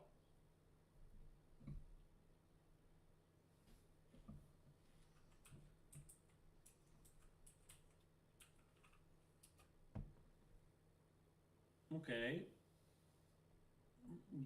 No, you don't need to. You don't need to use. You're not going to use anything for them. I'm asking what she's doing about seeing the spear, Jess.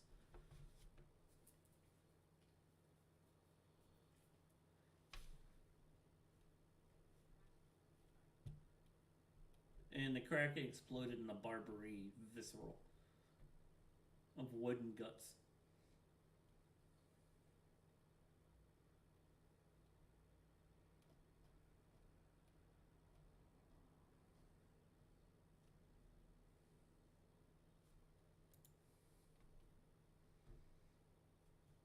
So she doesn't even turn around because she doesn't see the person. She just saw a spear.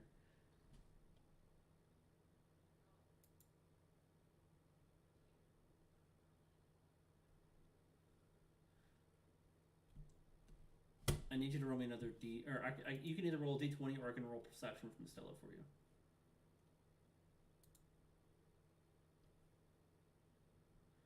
Which her perception is a plus what? Plus 6.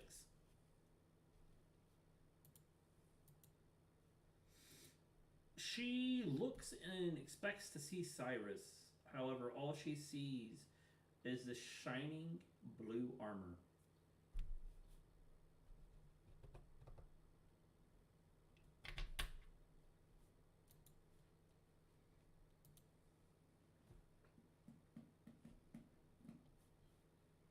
No.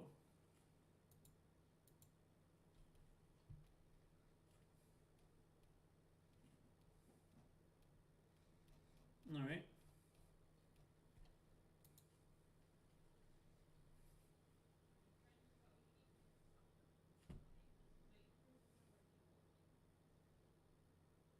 What does Gray do?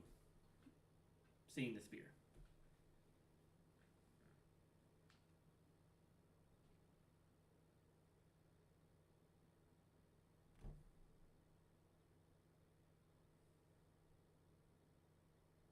Mm-hmm.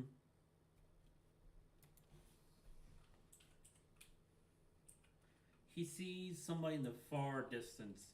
Can't make out what it is, but he sees a shining blue color emanating from that direction,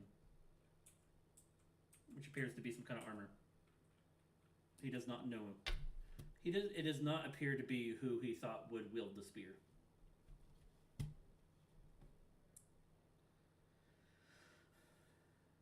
Yeah.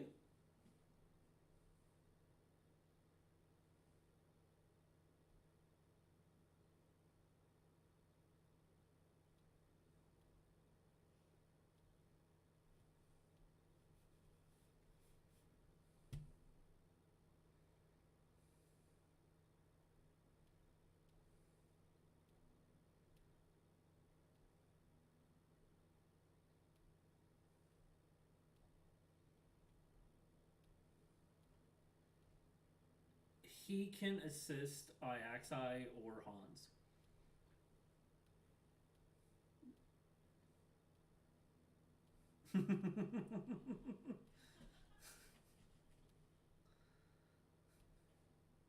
I Google water for delivery and it comes up with LaCroix. What the fuck?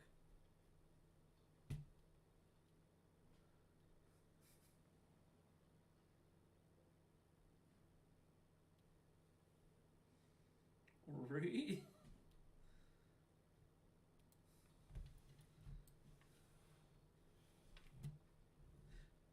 He's not. He's probably just floating above the water in his suit, like hovering.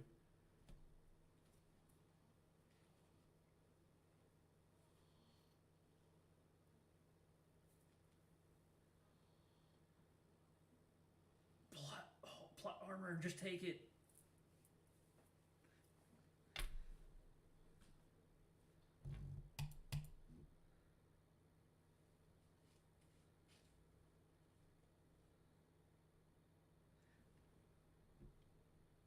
We will say it was an emergency activation of something that you thought was dormant.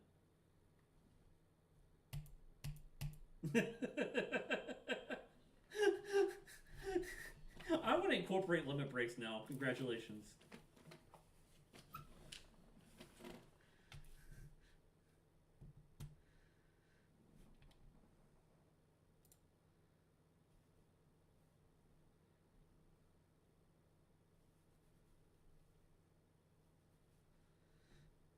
Is $10 for a 12-pack of Smart Water a good deal?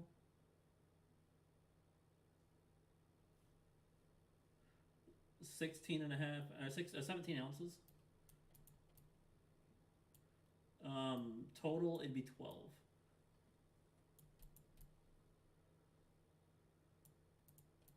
There's no Kroger around here. Unfortunately, I can't find a Kroger in Troy.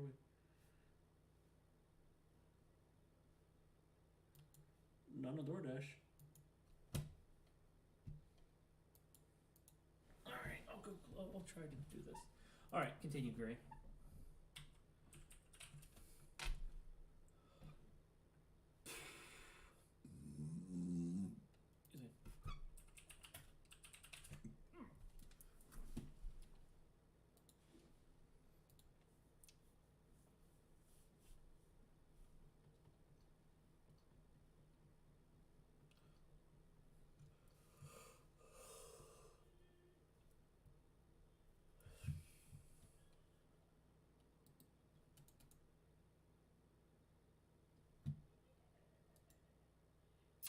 So Hans sees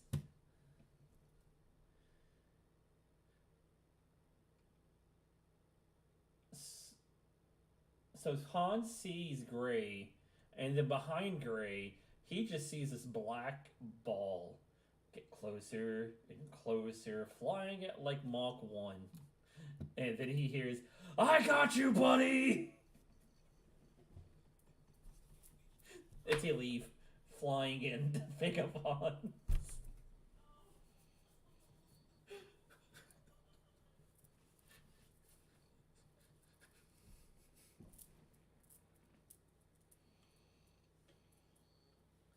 We can't hear you, Matt. You're peeking. What'd you say, Matt?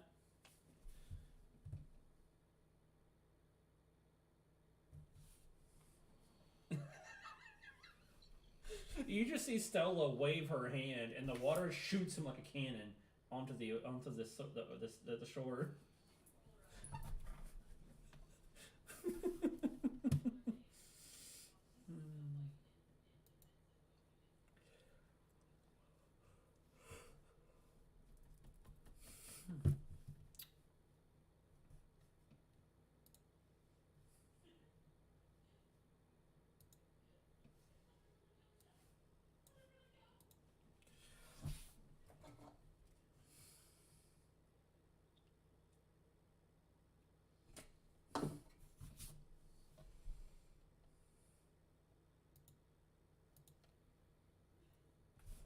Do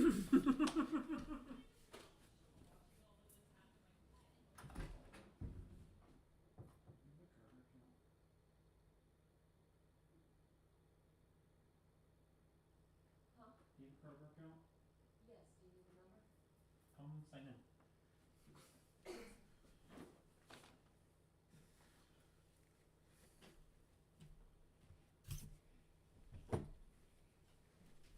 That's how much I drink. Will you put that in the fridge? Okay.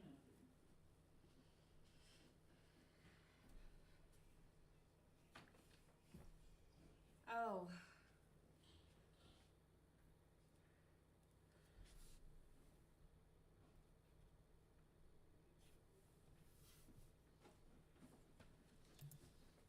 He's like, I got you, buddy, and hands you a bag.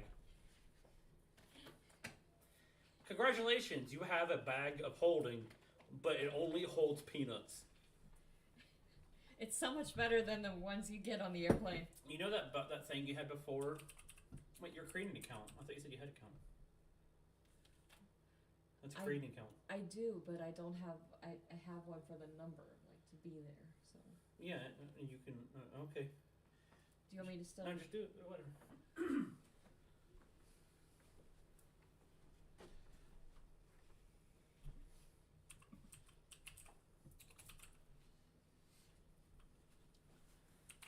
Hans just, as Aldo falls down onto the ocean, Hans grabs him and the loot.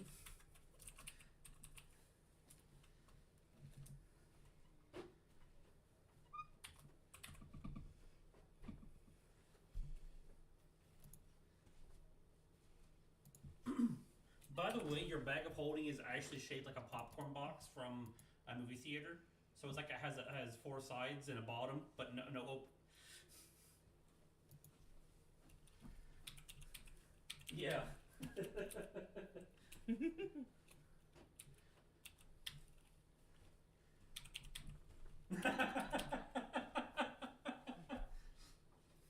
Congratulations, Hans! For now and forever, when you put your hand in there, you must roll a d20 and see what comes out.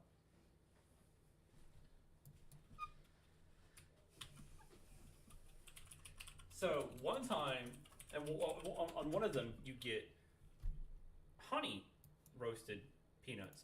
Another, you get salted peanuts. And another, you get the concept. And then on that one, you get cashews.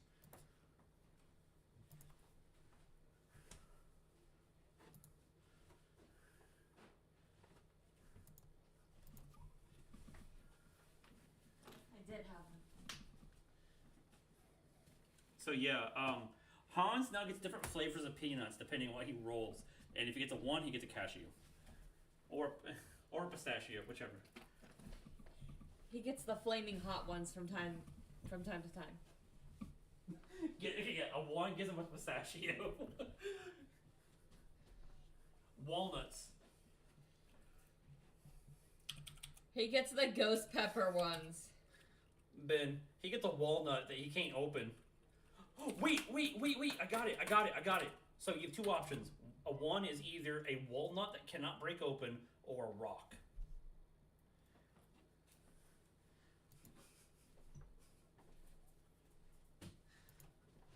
Do it.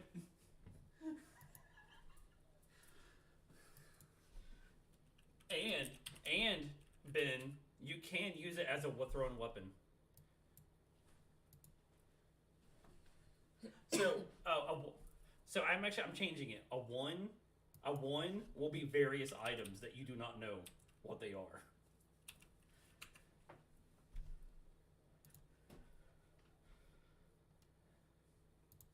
More like he has the option of a rock, an impenetrable walnut, a bomb from Mario.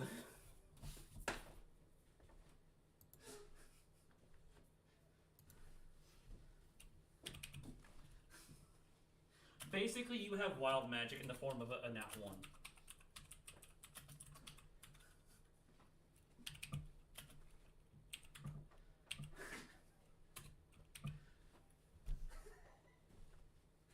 And we got it on recording. Congratulations.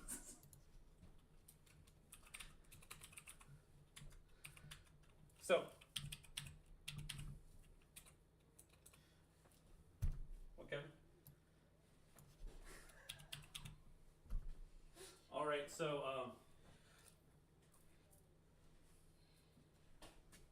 you're the mascot, and you know it.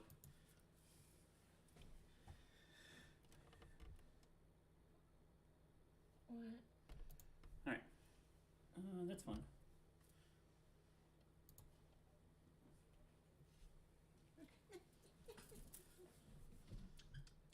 What are your foods that you want? Hello.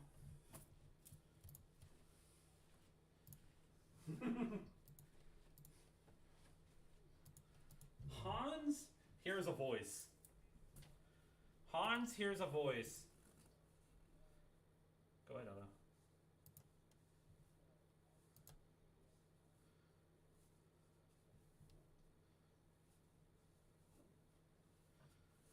Now, Hans hears a voice. Order stuff that you want. Yeah, but I can't concentrate and do. It's okay, you don't have to. So, Hans hears a voice from Krieg. He says, Hans, with great power becomes a great responsibility. Now that you have... It doesn't matter. Cool. I don't have high hopes, Hans. It's okay. I don't care. What? Gallon? Get a full gallon. Unless you want to have gallon. I don't care. Alright, so he says that, whatever you choose out of this box, I have no bearing over. If you choose a nuke, that is on you. That is all.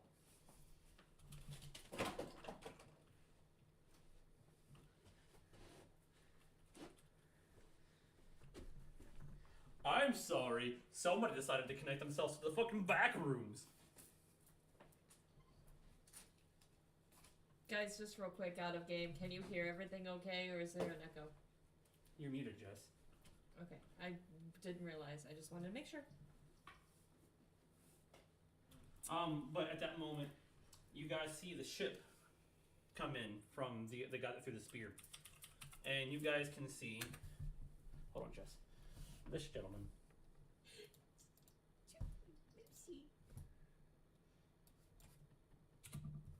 Really? Tell us how you...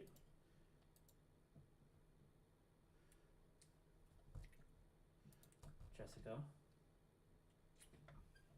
Yes. Stop. Where'd he go? I say he did. It's at my work computer. It's on my work computer. No. Rip. But it's so much fun.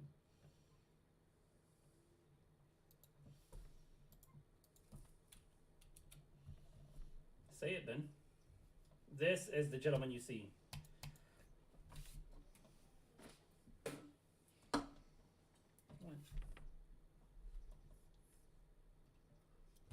Guys, this is the gentleman you see. Right here, Jess. Look at this.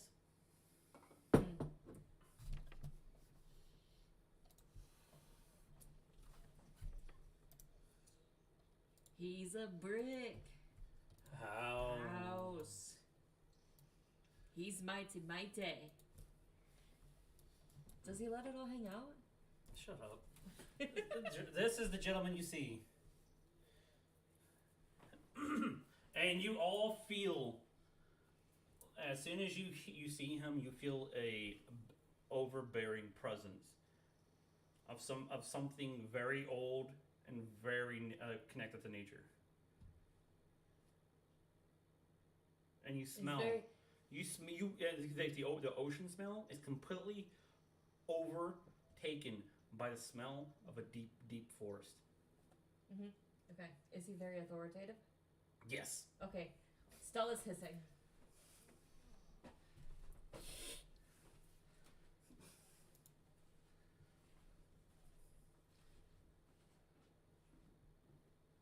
He catches you.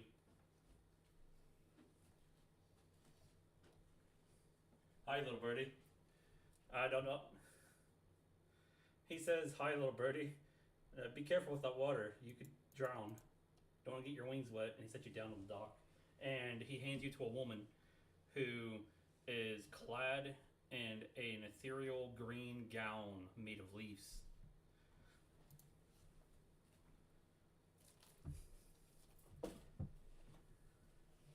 Oh my god.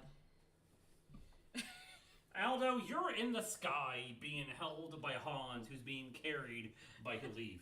You cannot do shit, good sir.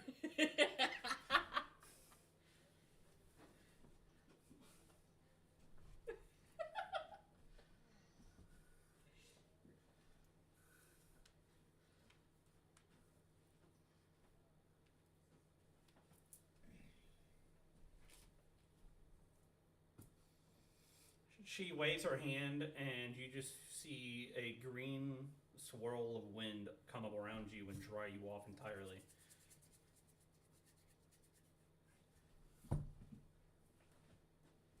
And in this green, hold on.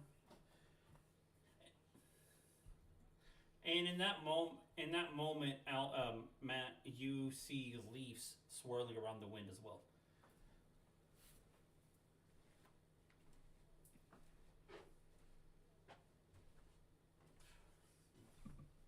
For you, from Japan, you would think she is a god connected to the earth.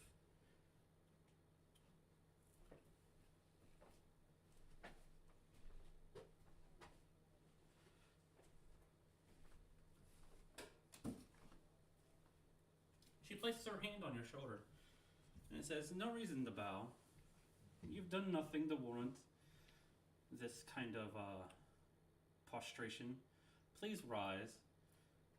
And she dusts you off because there was a leaf on you. What is your name? Alzio. My name is, I am known as the Lady of the Forest. And this, my companion, is Ri Nagorn, King of Skogolfen.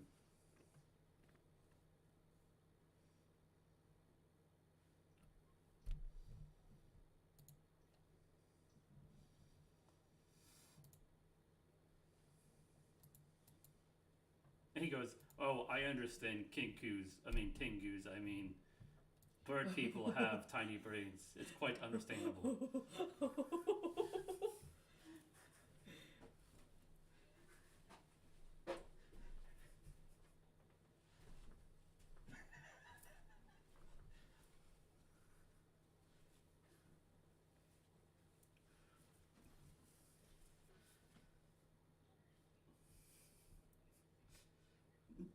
And at that moment, you see Gale Balk return to his hands instantly, and it turns around, and he puts it like it is in the picture, and you see this ethereal blue glow start emanating from it.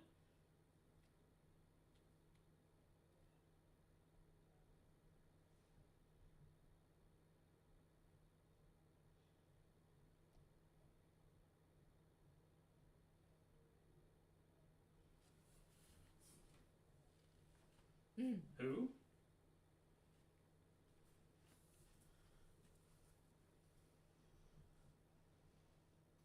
Oh, I received the sphere from my lady here. And she goes, yes. Received the spear after passing several trials and tribulations that I gave him, proving his worth to me at the base of Yggdrasil.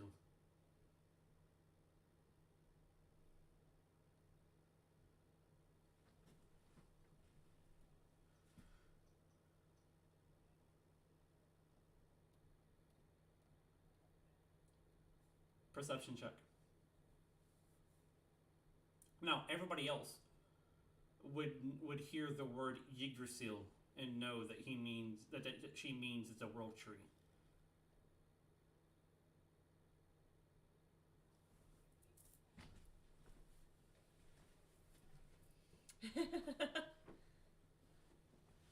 Well, unfortunately, you got blinded by the blue light. I'm sorry. Blinded by the light.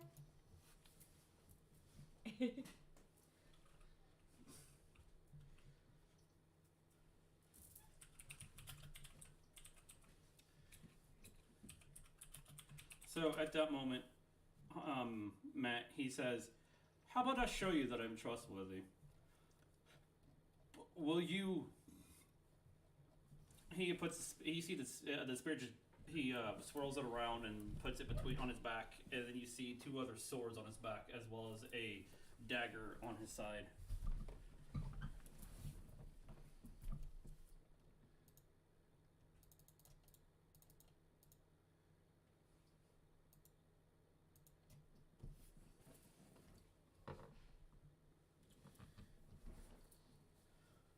Well, I have a proposition for you, but first let's go to shore and return to your friends.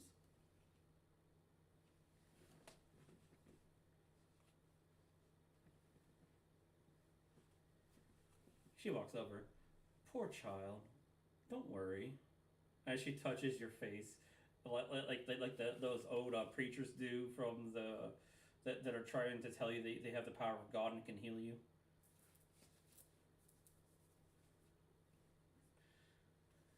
No, she is. She touches him.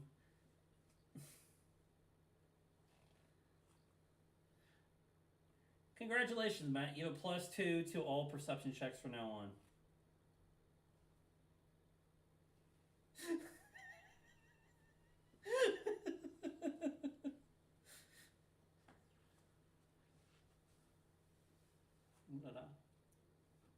Are you done on here? Jess, are you done? Okay. All right. Okay. Not really much. Okay, Matt. And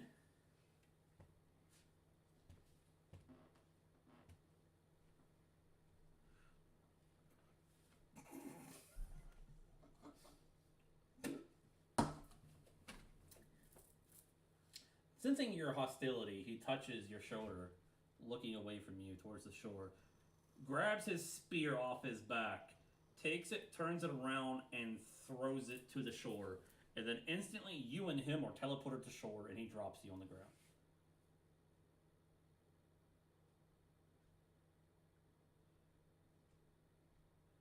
I do not take kindly to those who make idle threats. She healed you, dumbass!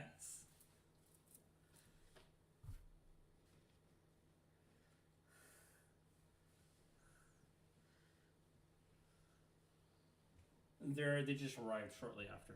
Everybody's now on shore.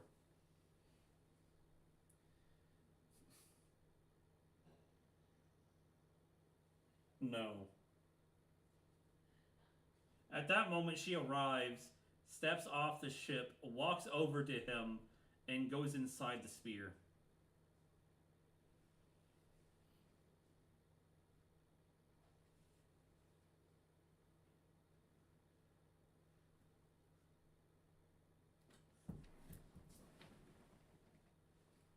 Be aggressive. I don't know who this Cyrus is, but I am not him. Go ahead, Ben.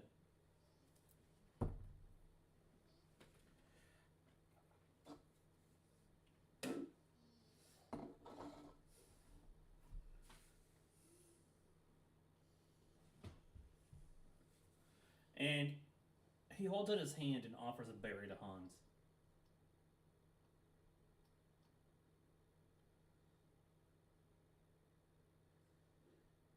You feel it is essentially a senzu bean.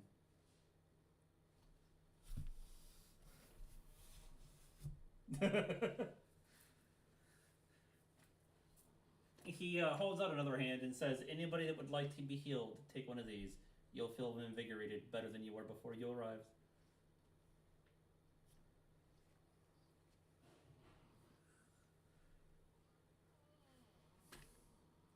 Hans, I need you to roll Arcana. Uh-huh.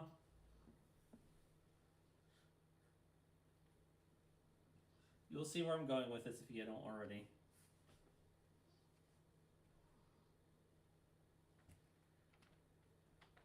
So Hans, you start to see your hand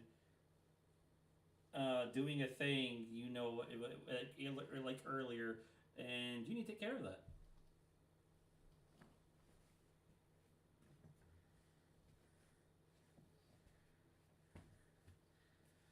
No, more like your hand starting to emanate a power, and you're like, oh no. Like he got his hand, coughed his pants down.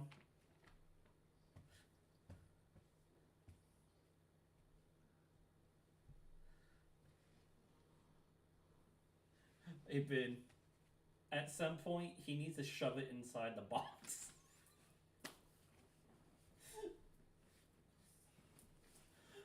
Yeah. Just like get out of the way.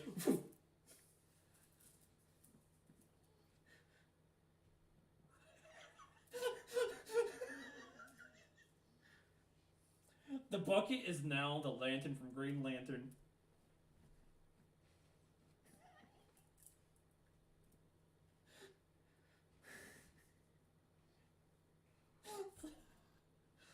You just hear Hans muttering that.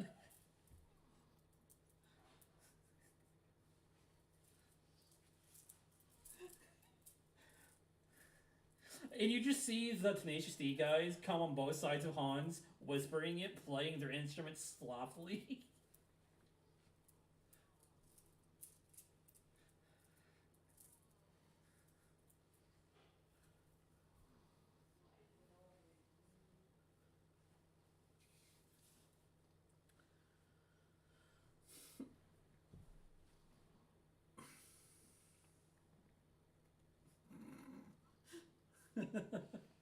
And at that moment it stops. And you hear a voice, all you had to say was you're sorry. In your head.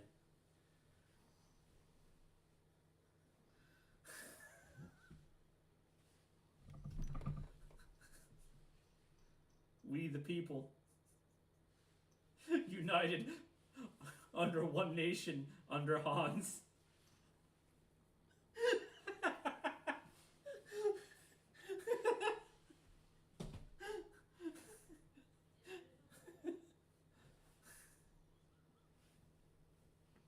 And at that moment, you see peanut version of Senzu, the Cybermen, appear, popping out of the bucket.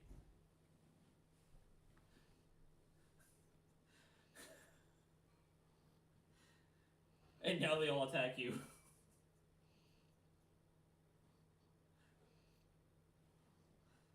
And they all start glomping him, smothering him like pigmen.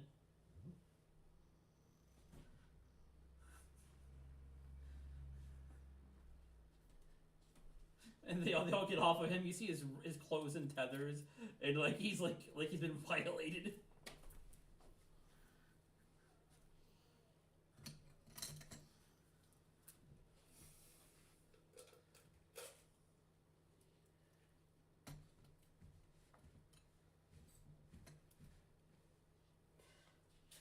What? You get that off my thumb. Or I love peanuts. And on the other butt cheek, he has a picture of Mr. Peanutman.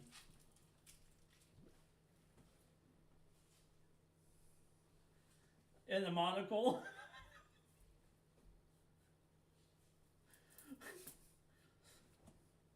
And then they go all behind Aldo because they see the tattoo of the peanut guy and they start bowing at him.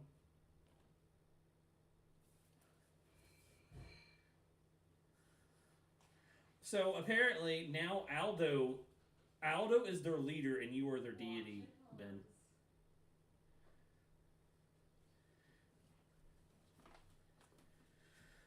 What's that? Huh? What's that? Sure. I want chocolate. Chocolate. You want chocolate?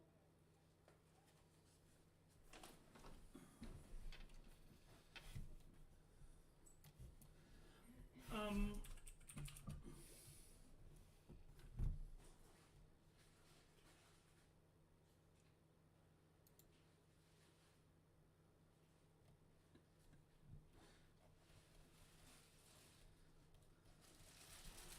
Nelson, roll me a perception check.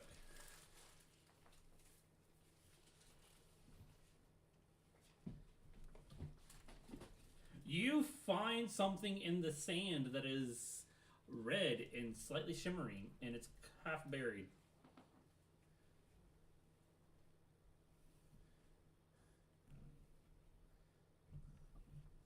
You see a necklace with a charm on the end of it in the shape of a claw.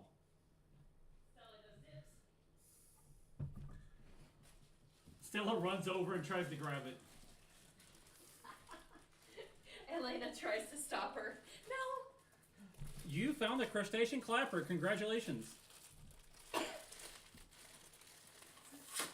And then you hear, crab people walk like crabs, talk like people. As a bunch of crabs start doing the crab dance behind them from a crab rave.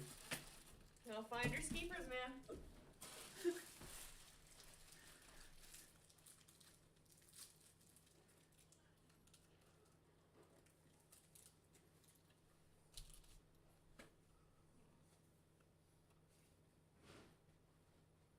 And they go and gather enough wood to build you guys a temporary shelter.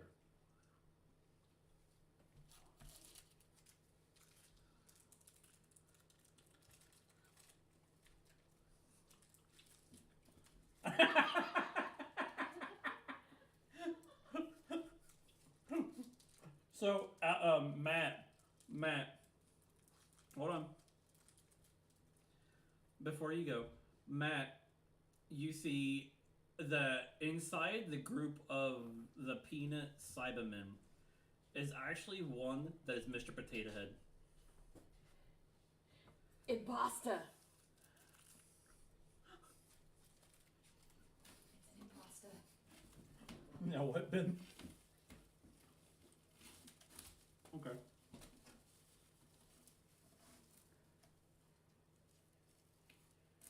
Stella would be making sure that Elena's. Hold on.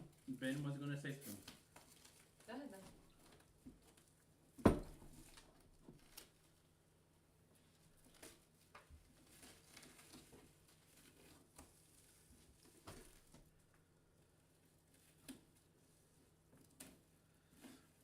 They all stop, look around. Guys, they all stop, look around, find Mr. Potato Head. And then you all see them go after him, chasing him into the forest as they're going to kill him and gut him into French fries.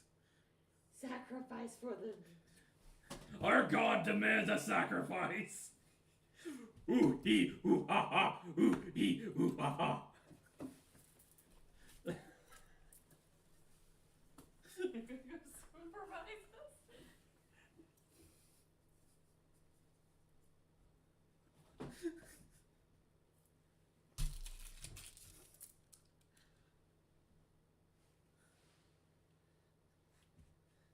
No, they ain't yet. They're chasing him because they can't catch him because he's faster than them.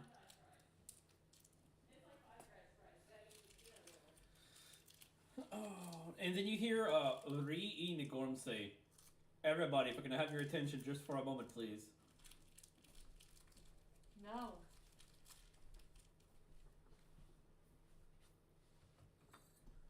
He goes to Stella and says, "Dear,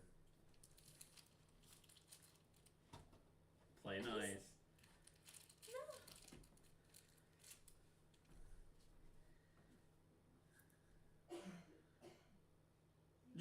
you're a birdman does not mean you are a slave, good sir.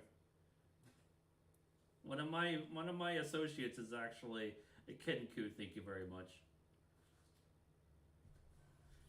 Oh, he's only an associate.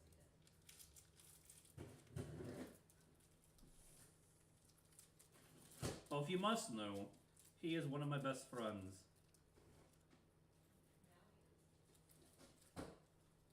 Stella would look up and see him and be just, I don't. And at that moment, the Lady of the Forest comes out of the spear and stands in front of Stella with her arms crossed. Like 2 inches from her face. Stella glares back with her arms crossed too. I don't have any reason to trust you guys. I appreciate you helping us, but what's He the pulls deal? out her hand and hands you something. What is it? Honeysuckle pie and the best herbal tea you could ever eat. It's what? The best herbal tea you can ever drink and a honeysuckle pie. Give it to Elena. She may need it more.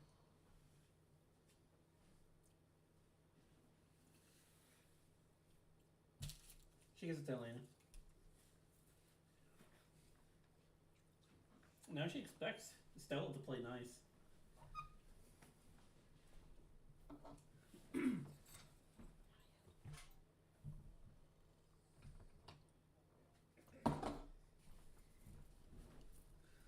Alright, so, re-eating a golem. And it says, I have a proposition for you lot, if you would be so inclined to listen.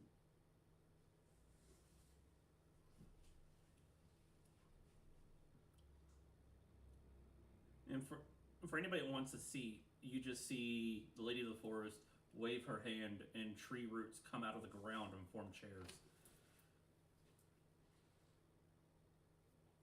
And they're like the egg chairs.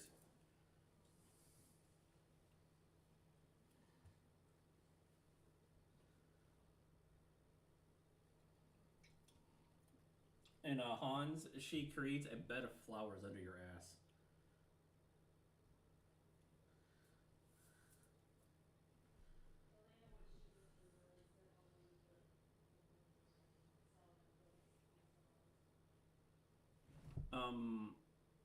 Nelson, your character notices all of a sudden that he smells the flowers of his homeland, and the Lady of the Forest had created a ring of them around him.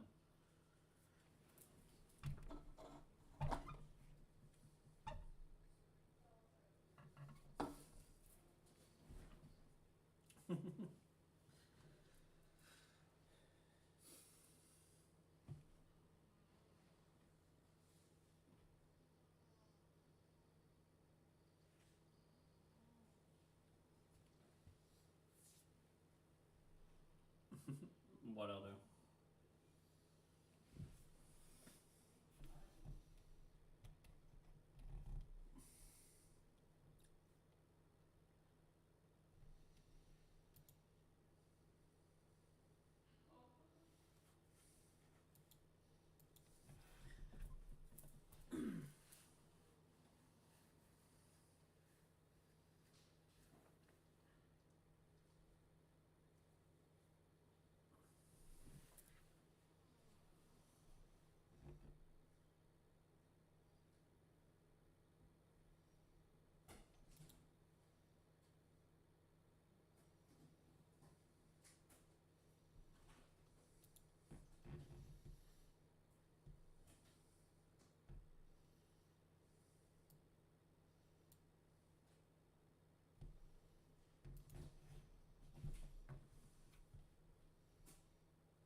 Yes, actually, he was. He was. Aldo. Remember? He was Aldo, which was from that same campaign.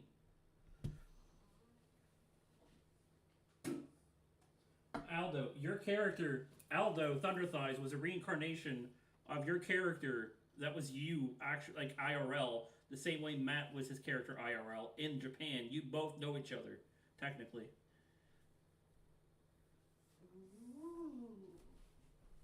You're the son You're the son of yourself who would have told him about Matt. Osmosis? Well, yeah, no, it's not osmosis, but still.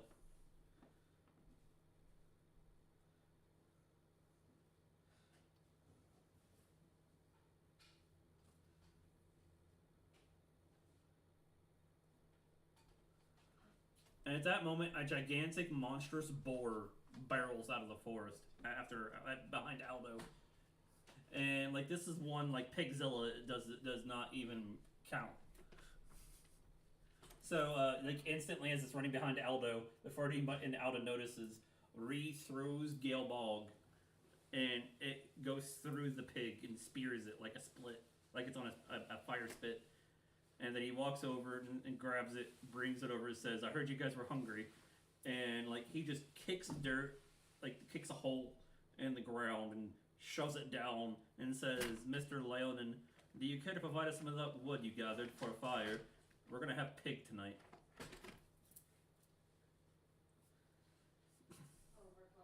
I point at he points to Genasi. "Would you mind to help dry out the wood, good sir?"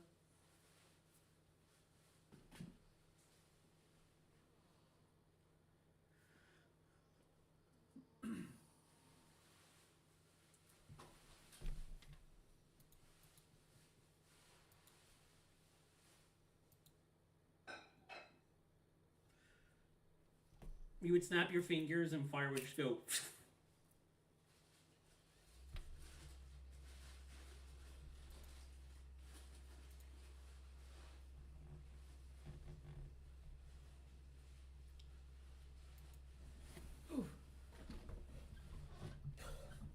The pig starts roasting, and Ree is just over there turning it with one hand.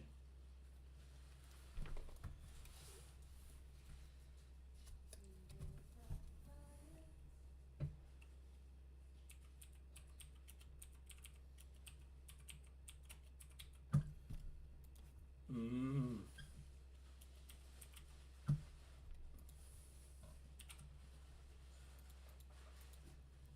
Mm-hmm.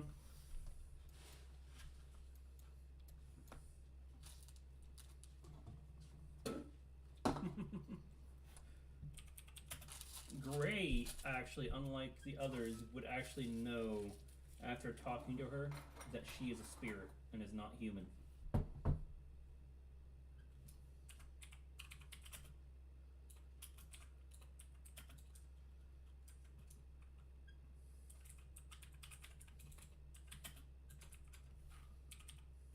I know, I'm just not telling you he's the only one that notices.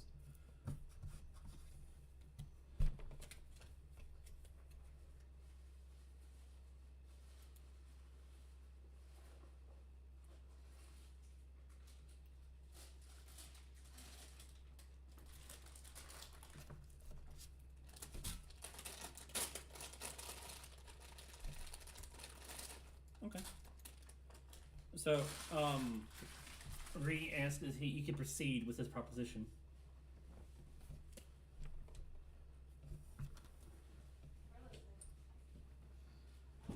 We're listening. Hey, listen. I am here searching for ways to help my homeland, which is far, far away from here. And on a journey of personal self-discovery, if you will. How would you like to? I'm trying to figure out how to word this. I don't remember how he was going to word this. Darn it. Basically, he's going to ask you guys if you would like to start a settlement there, and he will fund it. It'll be your guys' settlement, and he will give you the starting money to do it, and guidance if you need it, and like he will help you guys on your expeditions and stuff as you need.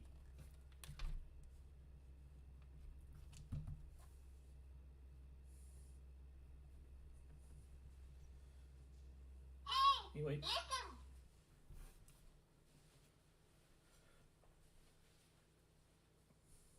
He is waiting.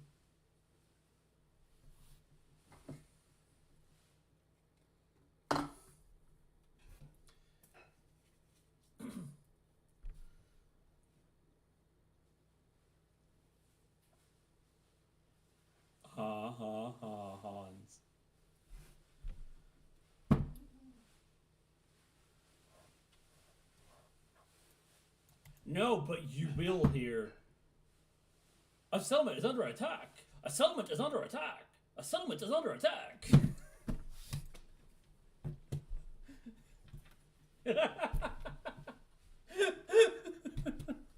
we've all been triggered.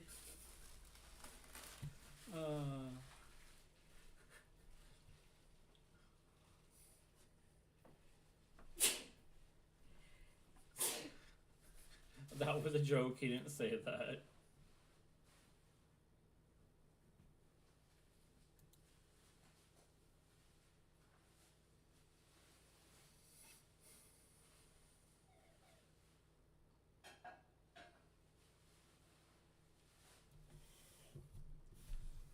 Well, if you help me with what I need, I'll help you with what you need, good sir. No matter where it is. Hey, listen. He walks over and shakes your hand. I think it holds out his hand, waiting for you to shake it.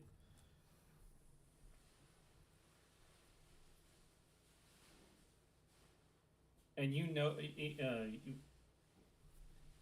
okay. You being a Leonin and a barbarian would realize that this man is stronger than any of you combined, and he also uphold his word. You know, you can tell a lot by by handshake.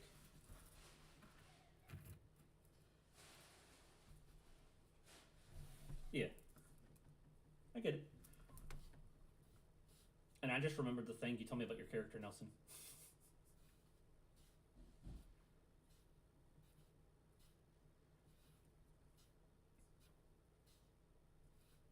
She is not a god of commerce, good sir. She is my lady, and she is the lady of the.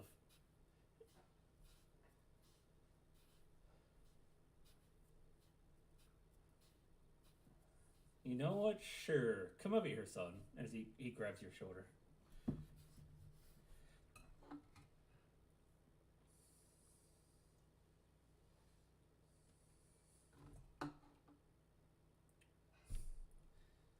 Well, she's in the spear right now. She's in the spear right now. Yeah. So he grabs Aldo Banderas by the shoulder, guides him over away from everybody else, tells him to take a knee.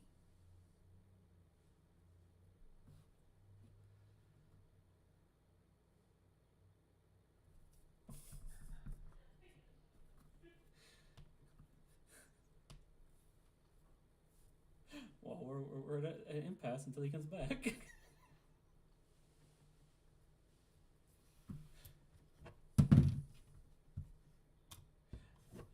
All right. Do you take the knee,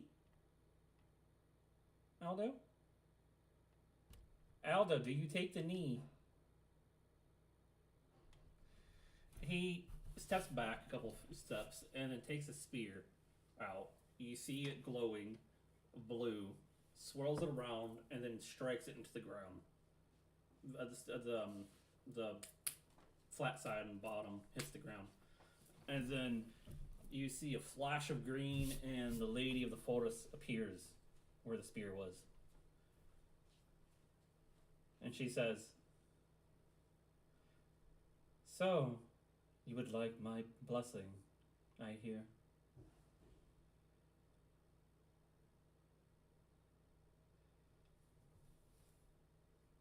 To receive my blessing, you must become one of my wardens.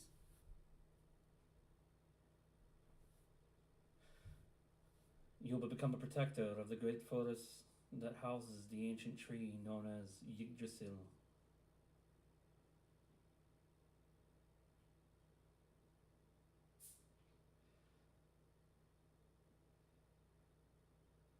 Royal Guard?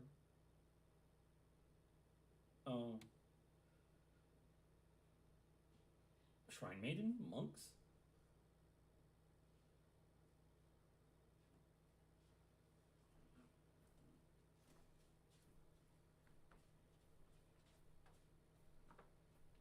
No. You will be a warden. As in a protector of a forest. Of a tree. Of the wilderness and the life therein. There is no shrine.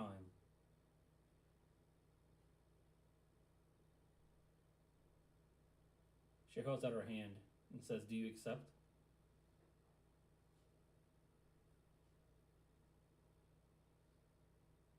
And then you just see a cacophony of green hues swaddle around Aldo as he is bathed in the various scents of nature.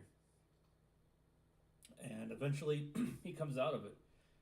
Congratulations, Aldo. You're now a Forest Warden Bard variant. So your subclass will be, once I develop it, will be the Forest Warden.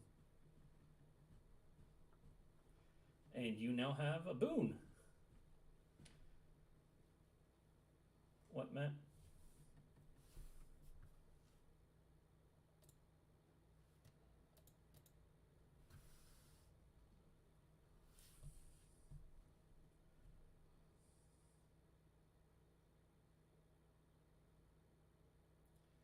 This is actually the opposite of Haster.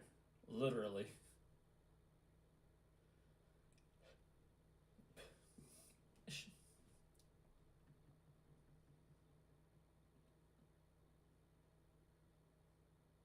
Proceed. You see Hilif walk over.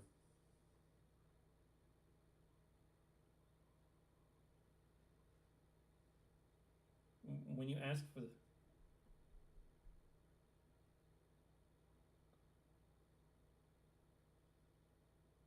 One, you see Hilif walk over.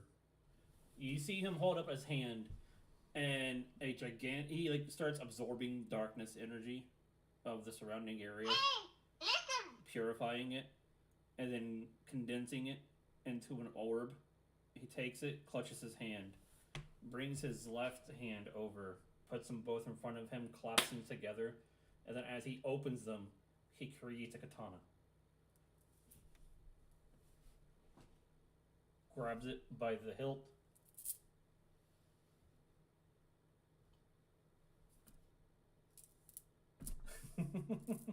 Roll Arcana, Matt.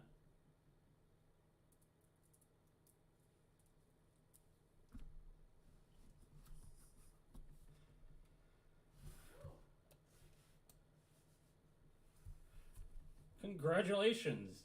You just donned. Wait, what is your sub? What class are you?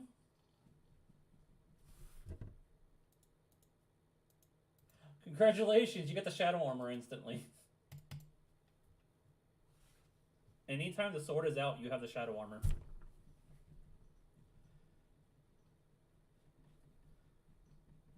What, Matt?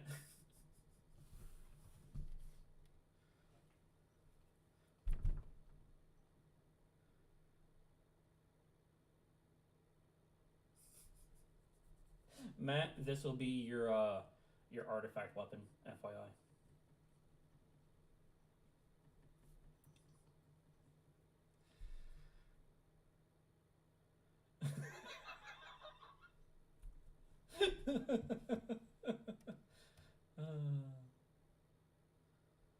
You don't want the armor? He can take it back.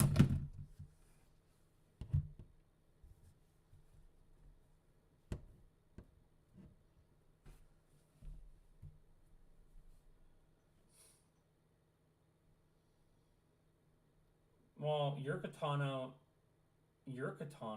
doesn't exist, and they explain to you that you're from a time eons ago.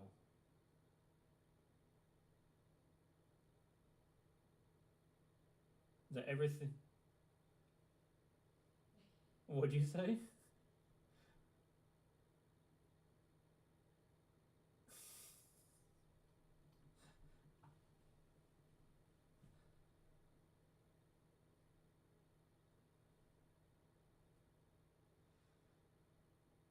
We're not gonna delve into those things.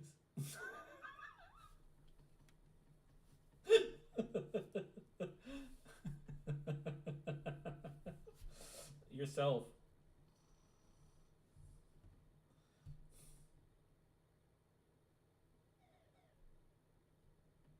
Sure.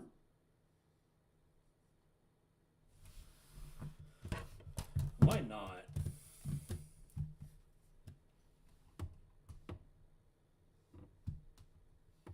Yep, it's almost over.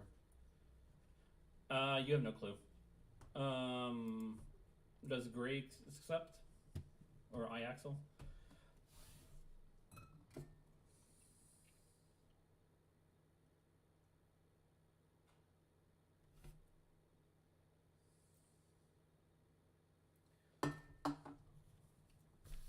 Just call him Ree. Or Ngorm.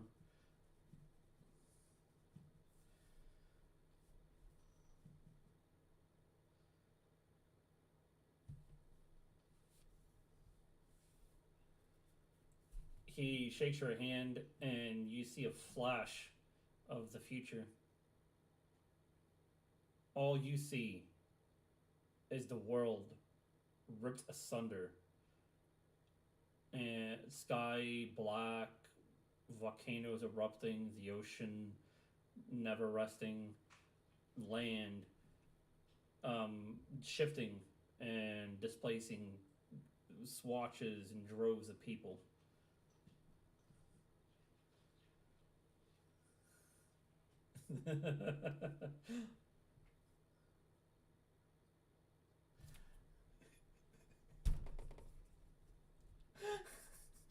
I wouldn't say he's responsible, but he's privy.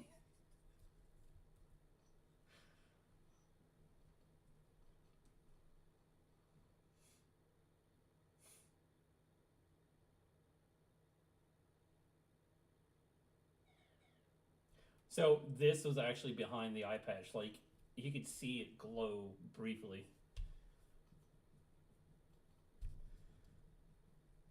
But this time, it hurts.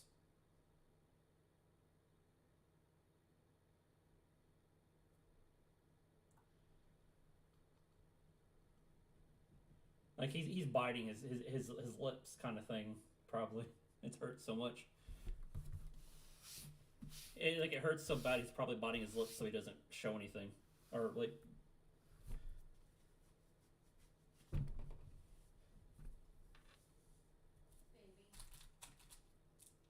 Craig.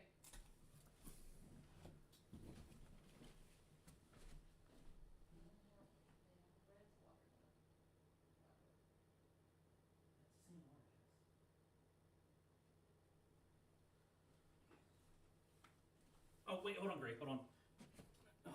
Kevin, for with Gray, when he moves away, he actually realizes that Ree handed him a platinum coin when he shaked his hand.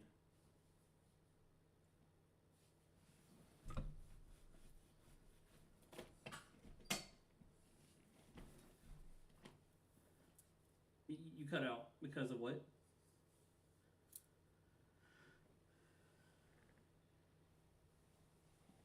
Well, he got it back, remember?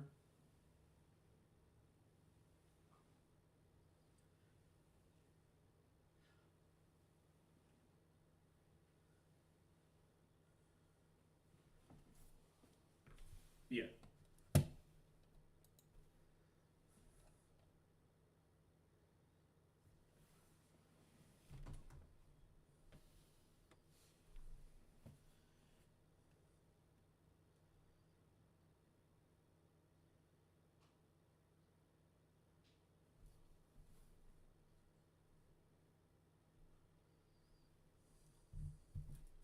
Mm-hmm.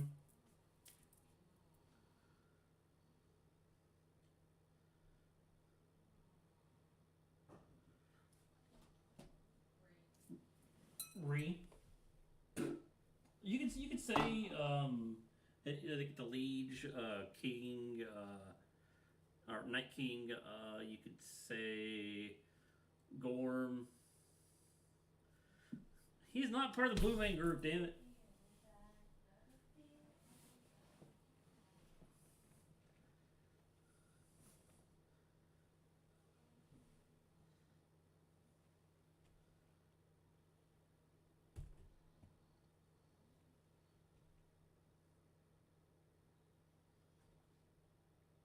And what is that purpose?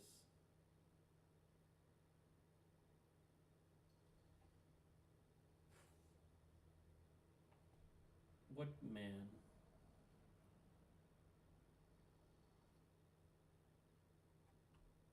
You see a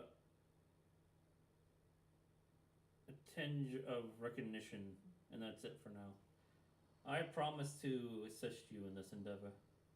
If you assist me,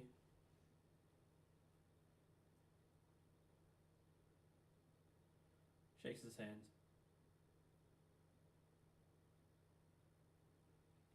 Uh huh.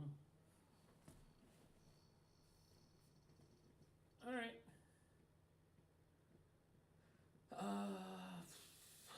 Banderas, do you shake his hand?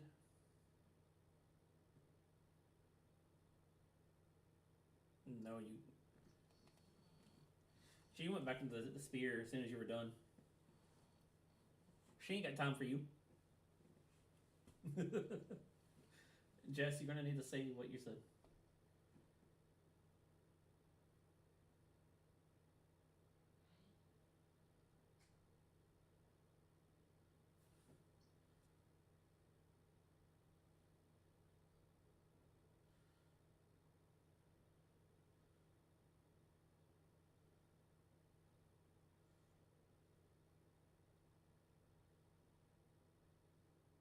I get it.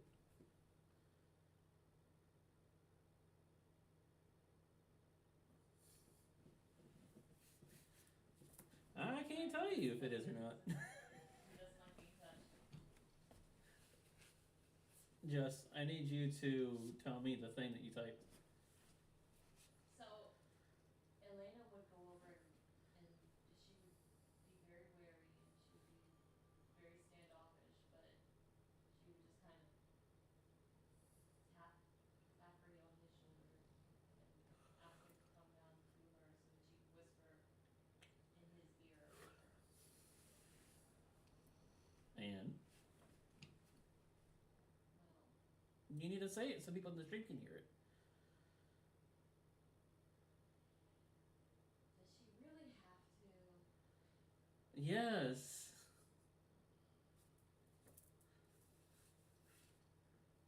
The other characters do not hear this. Does everybody understand?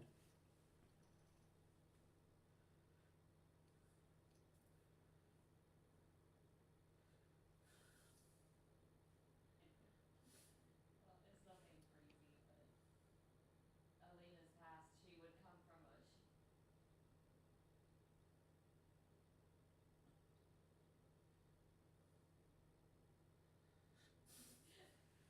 Appreciate that. Go ahead, Jess. Well, with Elena's past, she would have forged this ship because she found out that her family was slain from a man that she thought was her father, but it was all a lie, and she barely escaped with her own life. And she would ask to stay on the island to find a purpose so long as he promises the man who killed her family wouldn't find her until she was ready to avenge her and her family. And she would also ask if the lady would bless her with the fortune of finding a family, whether that be in the form of friends or making the family her own.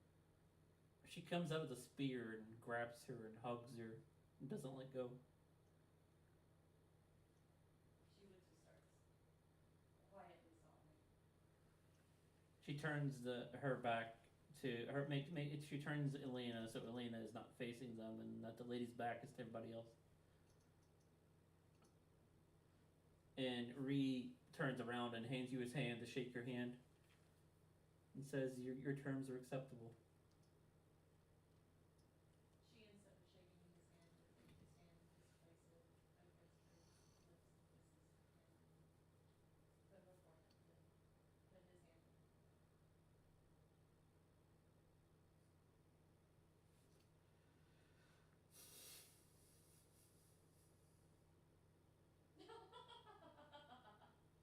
And Elena and the lady walk into the cabin.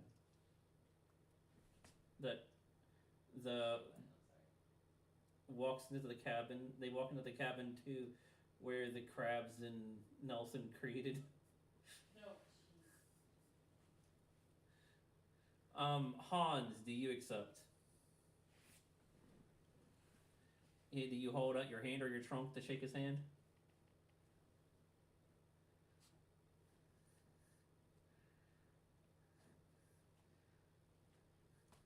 He just takes all of his hands, shakes it like a president. Say it, I didn't hear.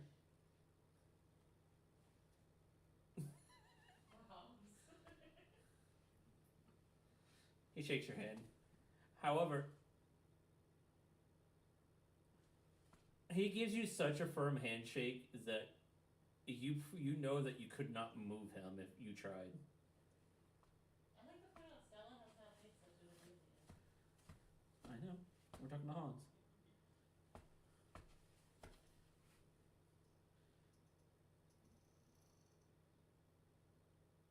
And he just whispers to Hans, I'm older than you.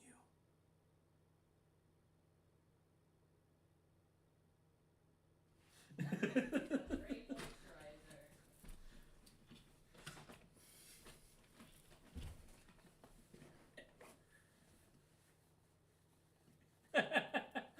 But he said,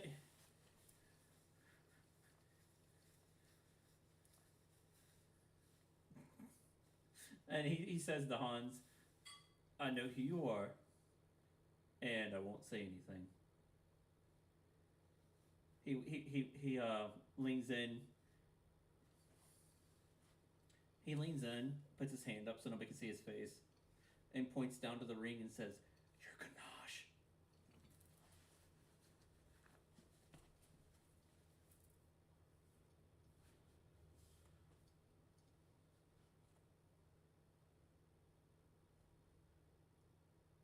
Thank you for your continued patronage. He says, would you like a boon as well, good sir? A boon. We could help you. The lady could help you control it.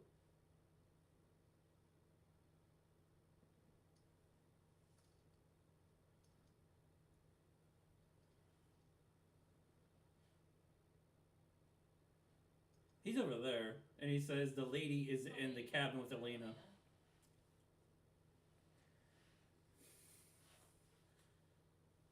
Make sure you knock, Hans.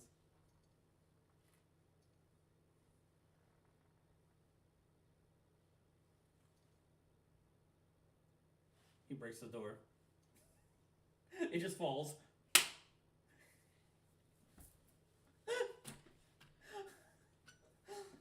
Poor Elena is just terrified.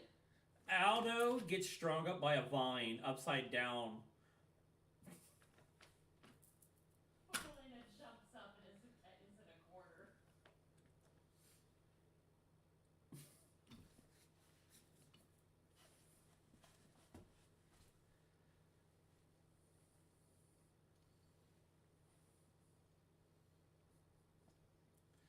The lady walks over, pats Hans on the forehead. It's okay, buddy. It's okay. And she just waves her hands, and vines reattach the door for you.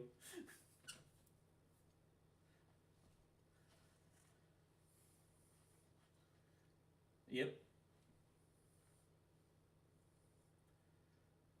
Yeah, I do. It's called Mother Earth. The Lady of the Forest is there.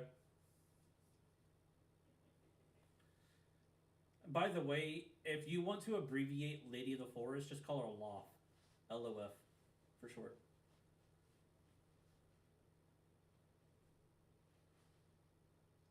What? No. Aldo, you just see Halif walk over from behind you, take his sea axe, and knock you the fuck out. And takes you with one arm to Stella. Deal with him! He's as horny as his father.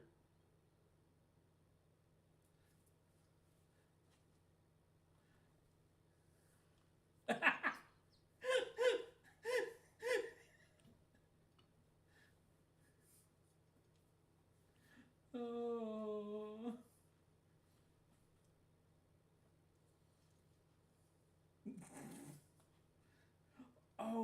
As Aldo's being dragged, you just see his ash in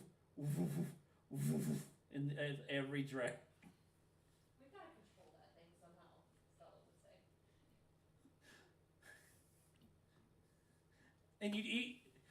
And you just see a crab walk onto his legs and just play his ass like bongos. And you hear them making Jamaican music.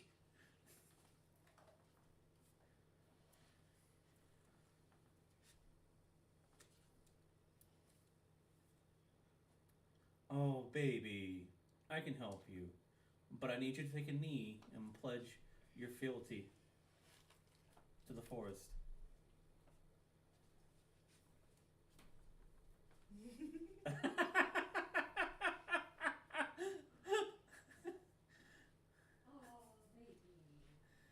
Okay, fine. Sweet summer child. DM rolls. She says sweet summer child. Is that better? Oh, you sweet summertime.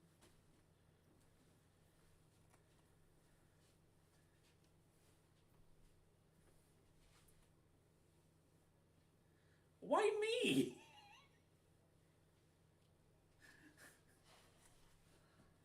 Oh, bless your heart.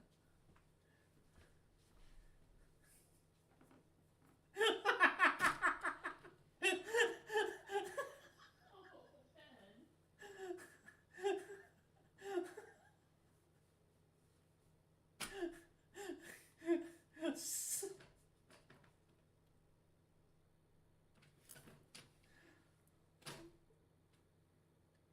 You have to pledge your fealty, though. Basically, you get to become a warden as well, then.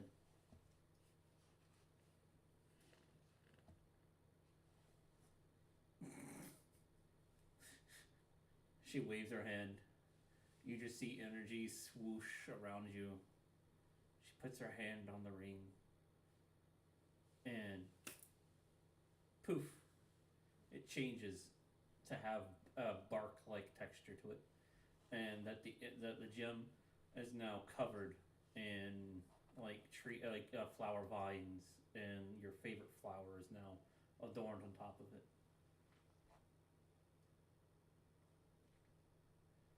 They match your flower crown a little bit. However, he now grows fur.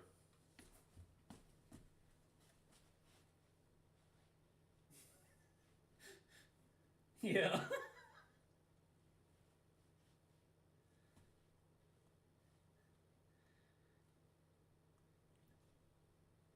okay. We all like a little woolly mammoth every now and again. Well, you're a Loxodon from the jungle, so you kind of just fur.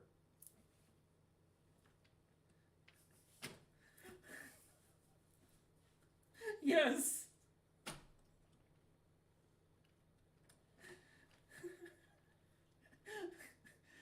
Yes, it's like he wolfed out. Just had his little tuft of hair on top, and now it's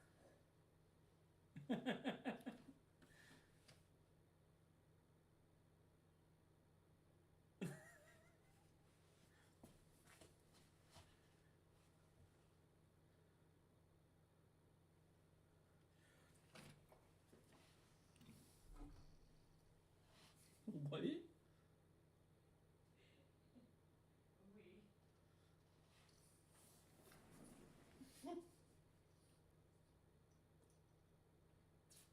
Wait for it.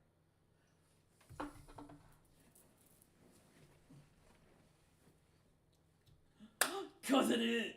He's basically Cousin It!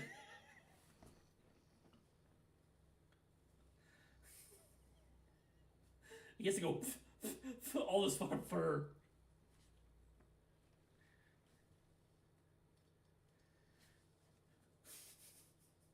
Now he has to shake Ree's hand. Ree walks over and holds his hand up to Hans to help him up. Oh, Hans is also more buff now, by the way.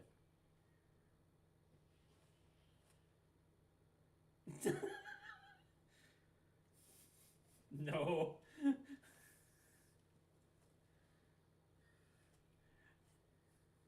All right. So, do you shake his hand or not?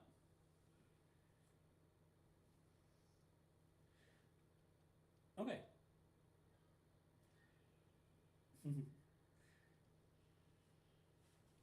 By the way, you have speak with animals now. At will.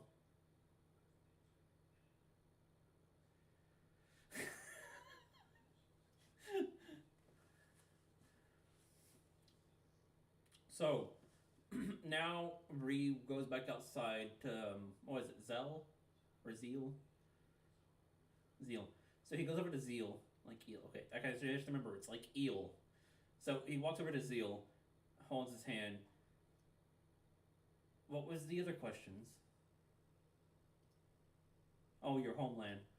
Unfortunately, your homeland was destroyed a long, long time ago. Nobody remains from that time period anymore.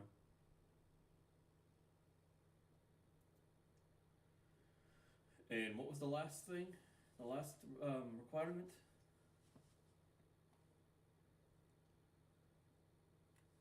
I think we could come to something. At that moment, you hear a voice. You just hear a tap. You feel it. No, you feel it. You feel a tap. Nelson, shut up. You feel a tap on the back of your shoulder. You feel it. You feel a tap on your shoulder, and then you hear, "Friend."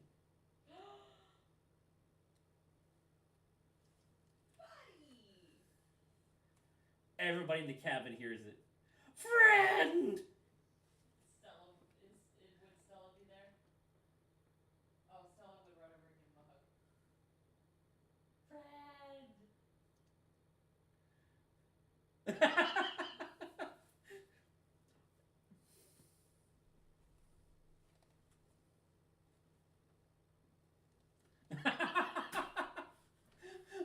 You turn around, Matt, and you see that your friend is holding your painting supplies.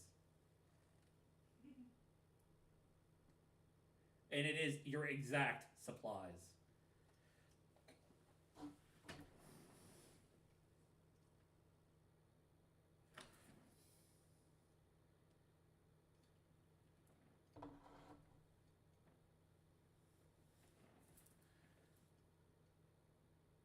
Hey man, the devil you know. And he is in the form of Sebastian from Black Butler.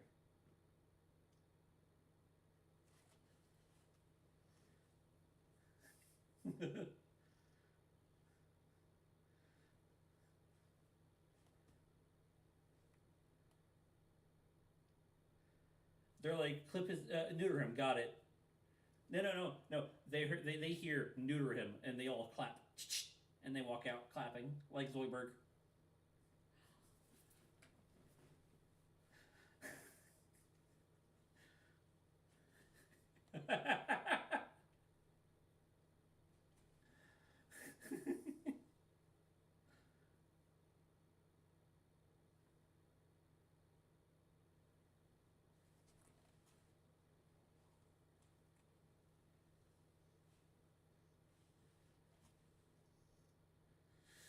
He pulls out a map, and it's a changing map, and he shows you various ideas. He shows you a landscape of the area. He shows you what it could look like, and then he shows you like the idea he had, and based upon everybody else's interests, and shows you a portion that he's dedicated to recreating an image with the help of Shade. Um, but with the help of Shade, they create an area that is mountainous, or at least hilly, with a shrine and like basically the hills, the mountain slash hills that you grew up in Japan, where the Tengu reside. And he holds out his hands, and you see the paper roll up, jump up, and disappear.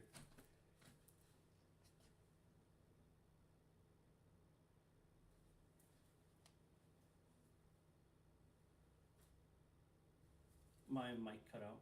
You say there's no more requirements? Do you shake his hand?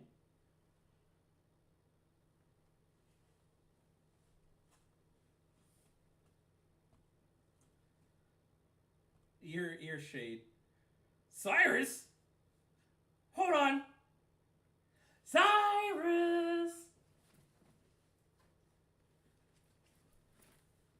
Why did you say your name? Oh, Cyrus! Oh, wait. He was corrupted. Did he ever get fixed? Oh, yeah, he did. Wait, where is he? You know, I haven't seen him in forever. What happened to him? Maybe you shouldn't worry your pretty little head over it, friend. You have new friends to introduce. Oh, friend! And he glomps Stella. Friend, stay and help out? I'll be here.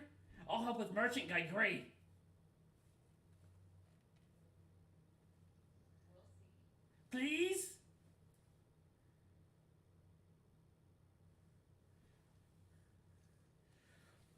This is the shopkeep from the special shop that you got your familiar.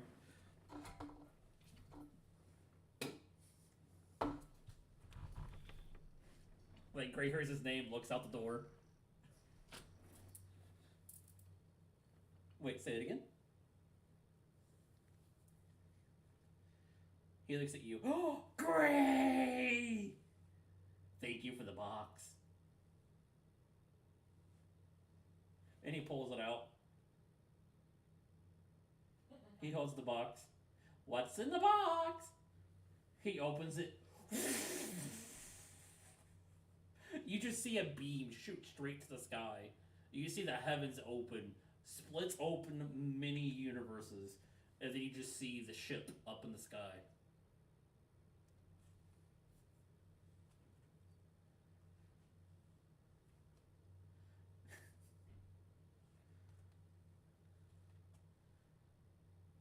Wait, Gray, wait! New deal. He closes it and it disappears. I can do you one better.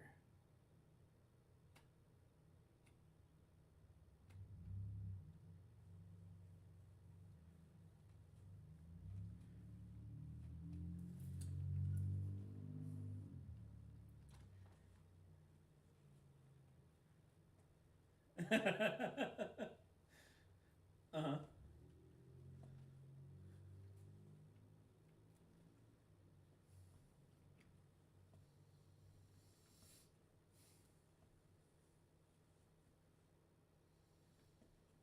How would you feel about having your own personal door to that, no matter where you are, no matter where in the omnidimensional multiverse you are, you can instantly go back to there whenever you wanted.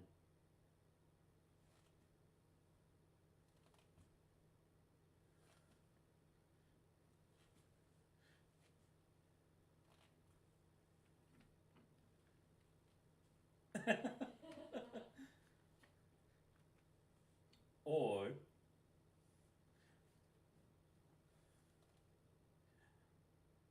oh, I hadn't thought that through yet. One moment. You see him disappear. Now, you being you, see a second into the future, right? But I never said it had to be in front of you. You see him teleport in front of Krieg.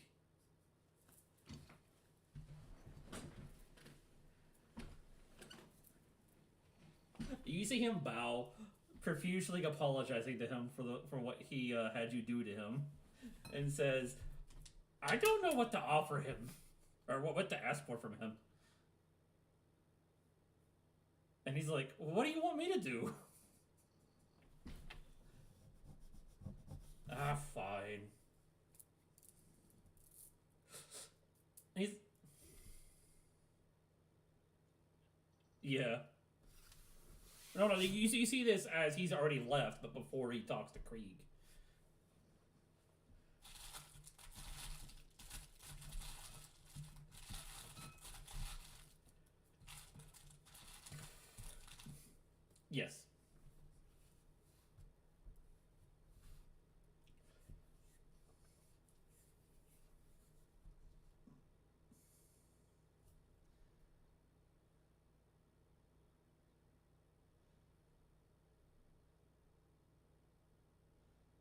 He's like, so the thing is with Krieg is it's not his shop, you know. Like he doesn't have any bearing over it, so he doesn't know the price of the things he wants or what he needs. So he doesn't even know why he's coming to him in the first place. But it's because that he's no longer Faust; he is God. So Shade feels like he needs to go to God for permission.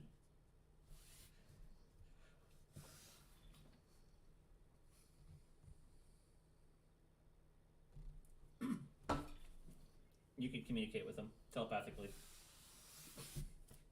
Yes.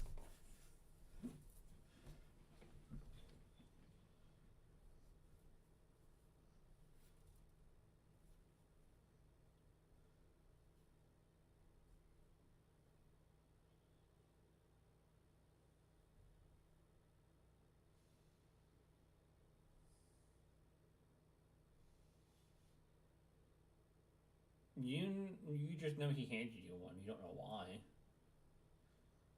Yep. Yeah.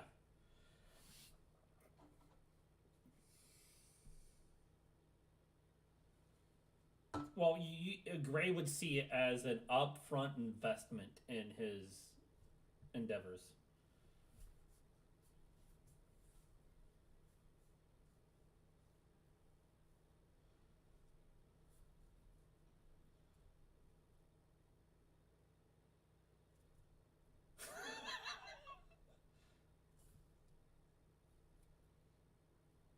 He doesn't even acknowledge you, but you could tell he heard you. He talks to him, and unfortunately, you lost communication briefly. And then Shade comes back, and he looks distraught. I was gonna ask you for and he's very visibly shaken, for only 500 gold, or sorry, for only 50 gold, because it's every 10, so like every 100, so like the yen basically. I was only going. It's 100 copper is 1 silver, 100 silver is 1 gold, 100 gold is 1 platinum. It's if you're familiar with the yen, it's essentially the yen.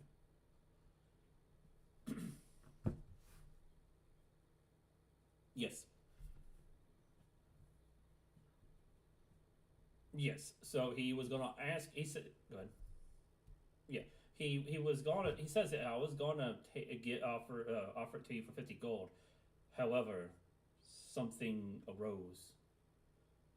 Some complications. Uh,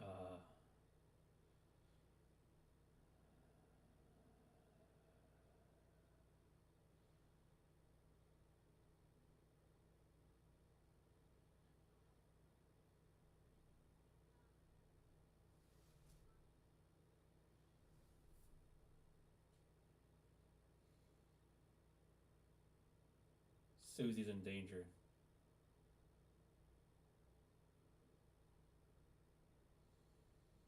We have no clue where she is, or her sister, or her father.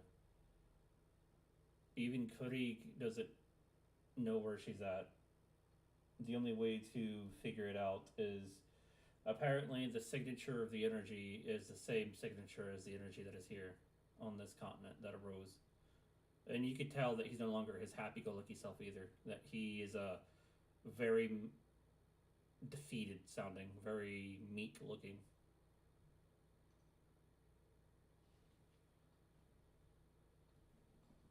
Yes, 100%. He wears his heart on his sleeves.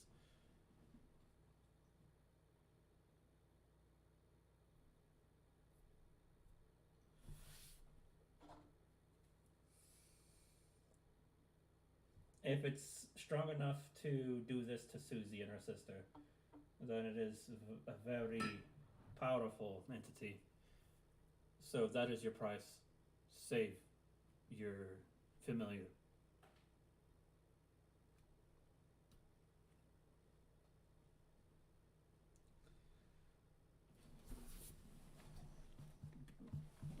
don't think he made you mad at him, but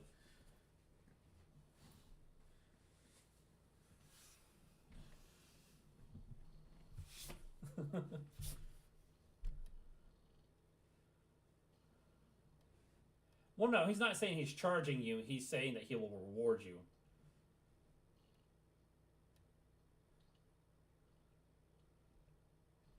Okay. I activated this card for you if you needed to look at it.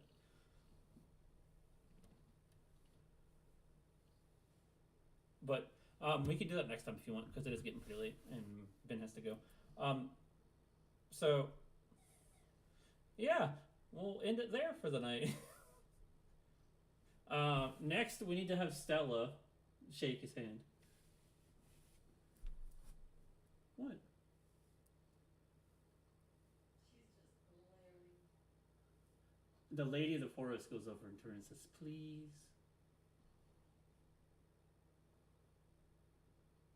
She would scoot away with her arms crossed a little towards Elena and just take her chin and hurriedly bring it up and look at her and make sure that she's okay.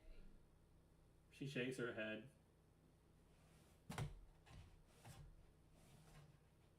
We'll leave it on the bottom for Quinn to pick up. And he walks over, just grabs his hand and just shakes it like really. Oh. Stella just throws her hands in the air and rolls her eyes at House is like, not even freaking worried about the dangers ahead, of course. As usual. What? He seems familiar. We've lived through how many lifetimes? Exactly. Which, he goes over to you and whispers, doesn't she seem familiar?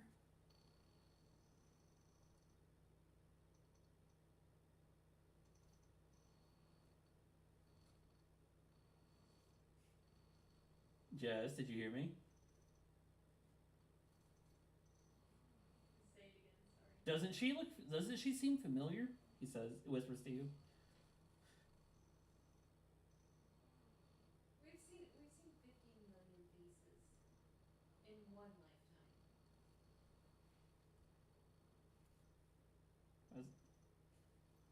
He just looks away like, okay.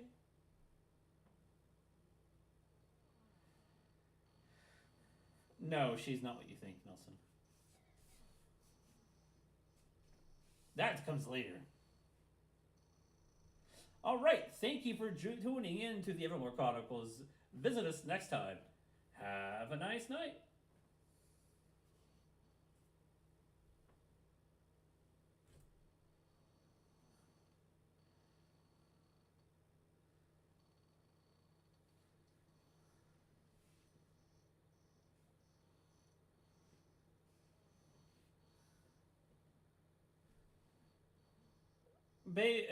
Wow, Aldo. She is his. You can't have her.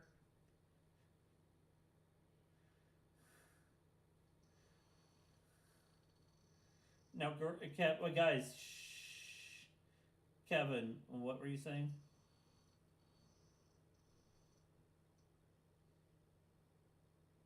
I get it, Aldo.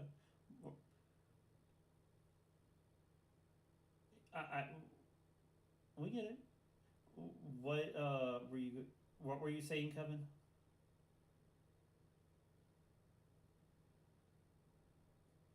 Nothing. We're just saying goodbye to the stream, or is it we're stopping?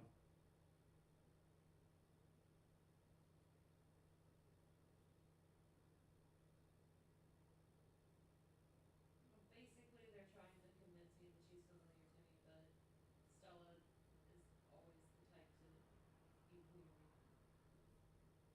Everyone and everything. Gray.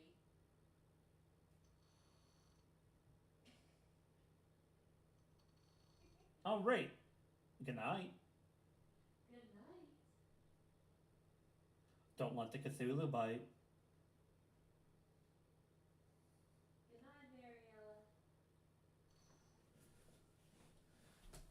You don't gotta go home, but you can't stay here.